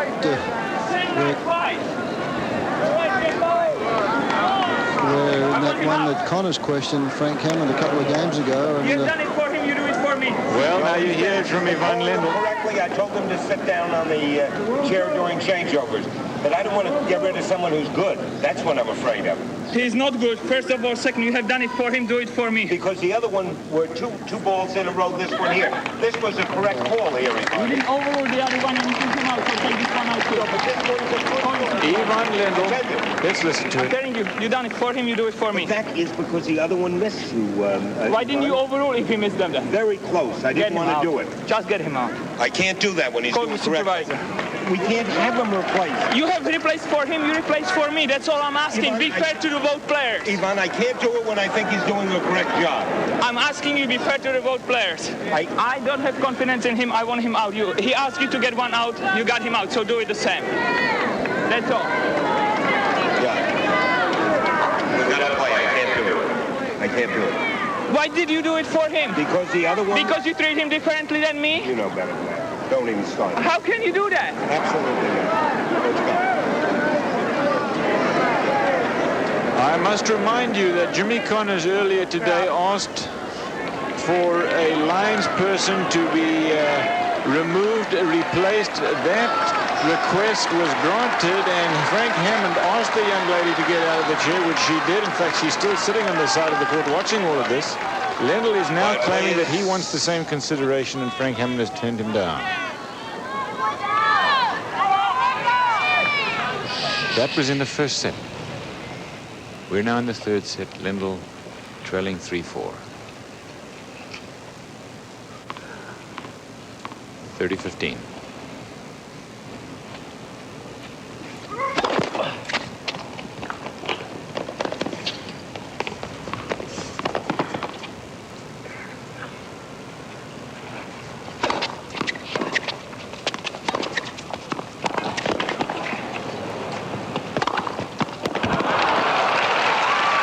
The interesting thing to me, Fred, about that confrontation, as Jimmy Connors is not happy with that call. During that confrontation, Cliff, Connors went over to speak to VJ and Rod. Why don't we go down there and just see what he said?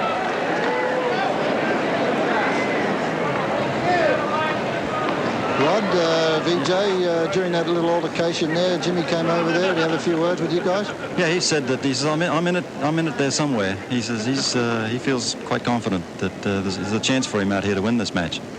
That smash, I think, was in. It was a deep smash, but Jimmy seems to have accepted it now. 40-15.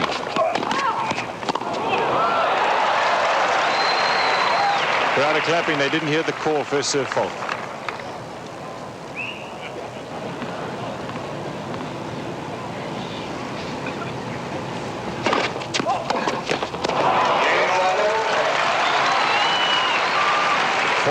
Apiece in the third set. First set to Lendl, 6-love. Then 6-4 for Connors. Late in the second set, he did not get an early break. It was 4 games apiece. Connors kept his nose in front and eventually broke Ivan for the 6-4. Now it is 4 apiece. Connors to serve.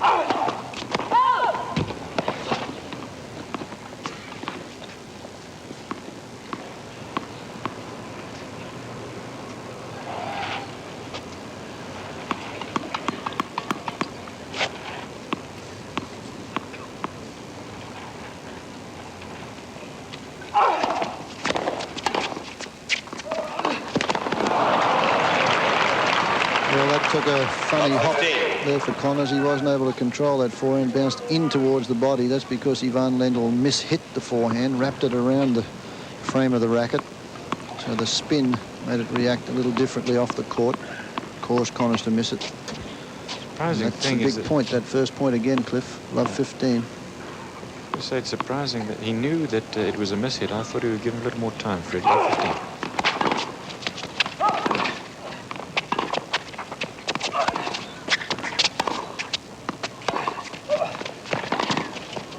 That's a fabulous passing shot. I tell you what, he didn't have much time to get to it. He got to it. You know, when he has time, he'll go over it almost every time. That time, as you'll see, he went underneath it. Watch it. Good approach shot, Connors from behind the baseline, then elects to go in, and he lets this one go, and that's what you call threading the needle. Lendl, not much room to work with. Played the slice, kept it low, and very close to the line.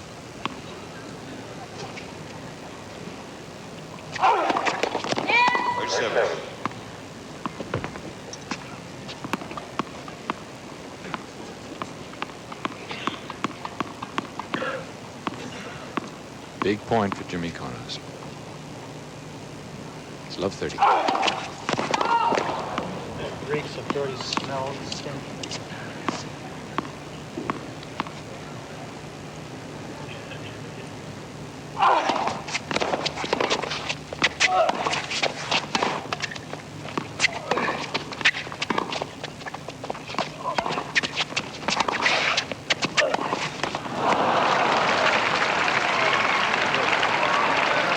And Ivan Lendl has engineered himself into a 3-break point situation against Connors, and if he wins any one of these next 3 points, will serve for the match.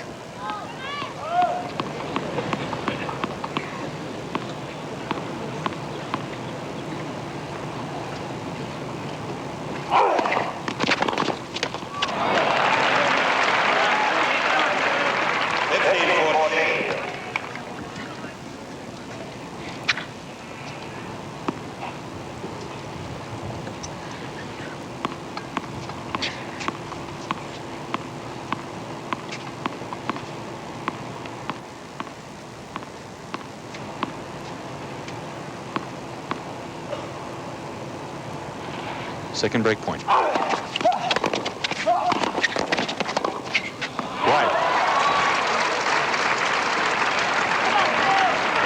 Connors just taking that little bit of extra time there before he delivered the serve on the last point, and decided on the tactics of serving and volleying on the first serve. Again, he knows that if he gets that first serve down into the backhand of Lendl, Lendl's not going to try and attack it. He's just been slicing that one all day.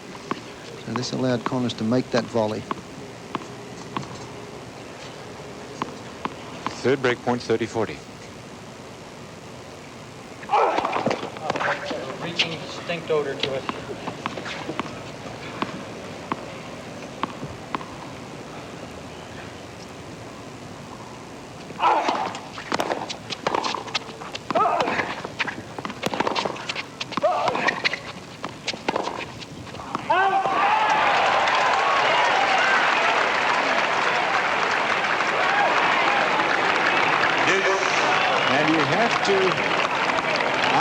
suggest that Ivan Lendl took something off that the last 2 points, because I think he's tight, Fred. And you just don't see him miss shots like that. He usually hits the ball harder the more trouble he gets into or the tighter he feels. But those last 2 points just didn't show that kind of an attitude from him. And Connors has saved 3 break points. Back to deuce.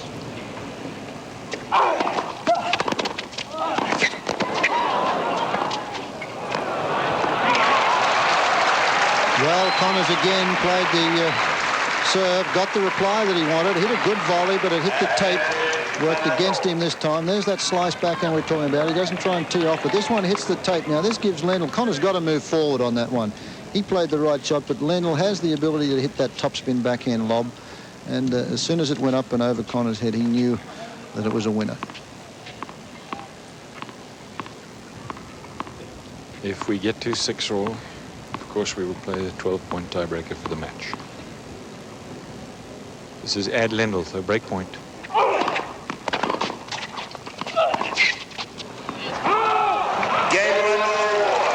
Wide, and Ivan Lendl does break. When we come back, he will be serving for the match.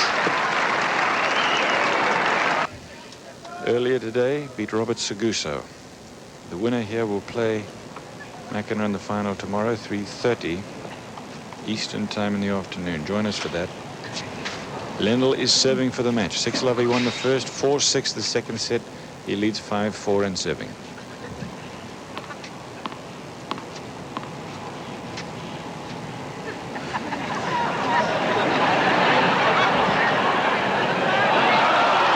There's a butterfly around there. Jimmy Connors is starting to make a swing at. Lendl is giving the butterfly a chance to get out of Connors' way. Flew all the way down the court, that butterfly, right from Lendl all the way down these serves.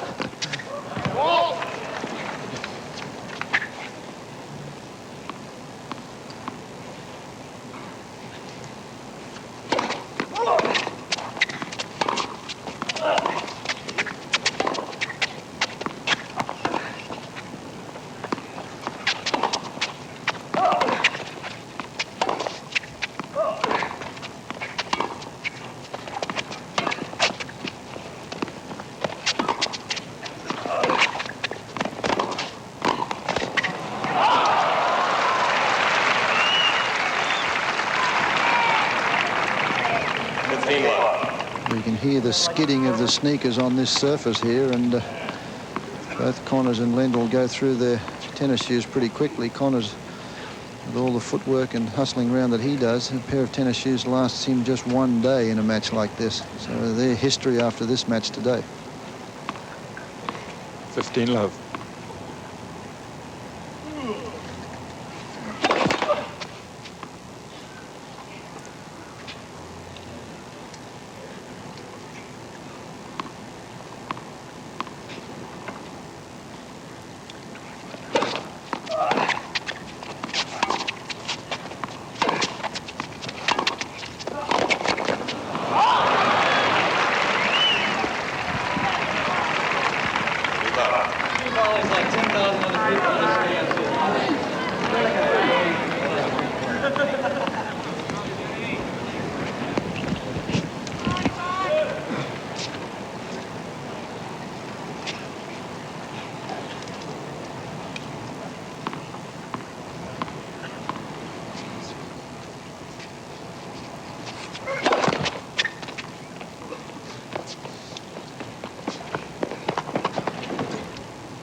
Lendl is 2 points from the match.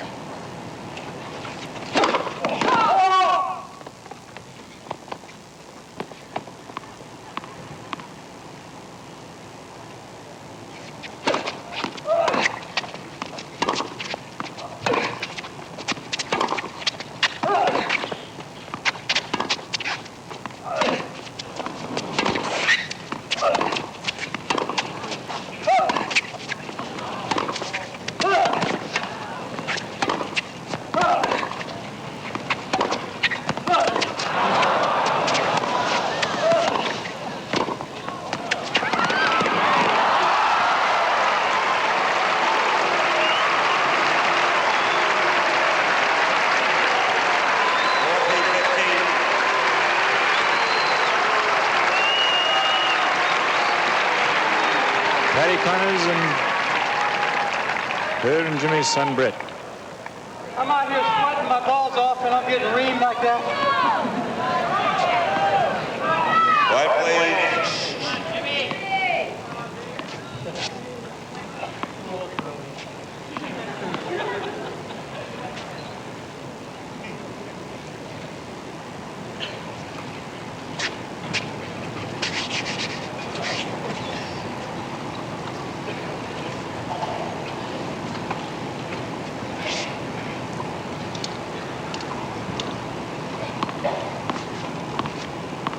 Match point.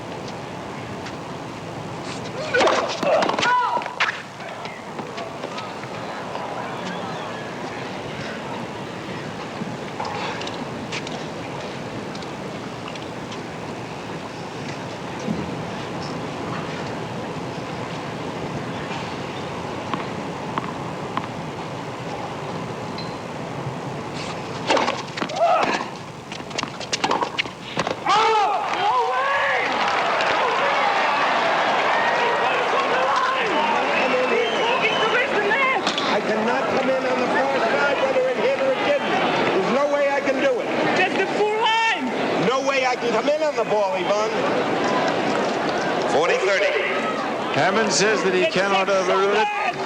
Watch it again. Now I agree with Ivan Lendl. This ball, in my judgment, and you won't be able to tell there on the replay, I feel sure, because of the clarity of as that ball goes by. Well, if you can, be my guest, but it was good as far as I could tell from here, and we had a pretty good look at the line. Called wide. Hammond was too far, I believe, away from that ball to overrule it.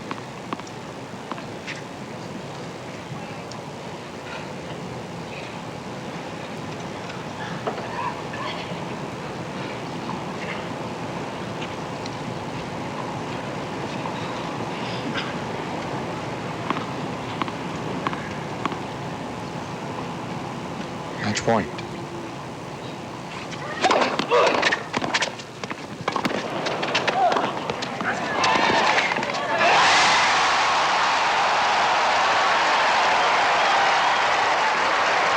Lendl, remember, has been warned. He has had one warning. And I believe that if he hadn't had that warning, that ball might have turned into a missile in the direction of the man who made the call that lost him the first of his 2 match points. But he contained himself, and the score is deuce.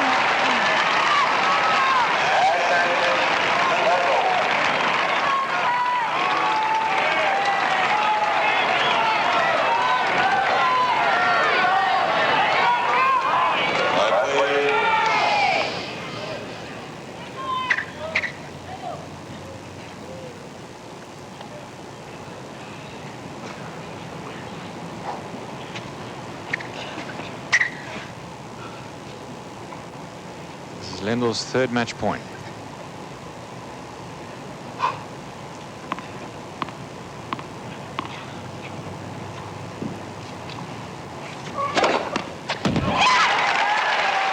Ace. Both lines persons have their hands pointed to the ground, indicating the ball was safe on 2 lines. Ivan Lendl, ace on the final point of the match, 6-4. He wins in the 3rd set. He won the 2nd 6-4. He lost the 2nd 6-4, I should say. He won the first 6-love. In the final tomorrow, it will be number 1 seed Jimmy Connors against number 2 seed Ivan Lendl. American Mountain, Vermont, I suppose, has been a tournament director's dream. The number 1 seed for this event and the number 1 player in the world, John McEnroe, will play the final tomorrow at 3:30 p.m. Eastern Time on ESPN against number 2 seed. ESPN, the Total Sports Network, has presented another stop on the Nabisco Grand Prix Tour.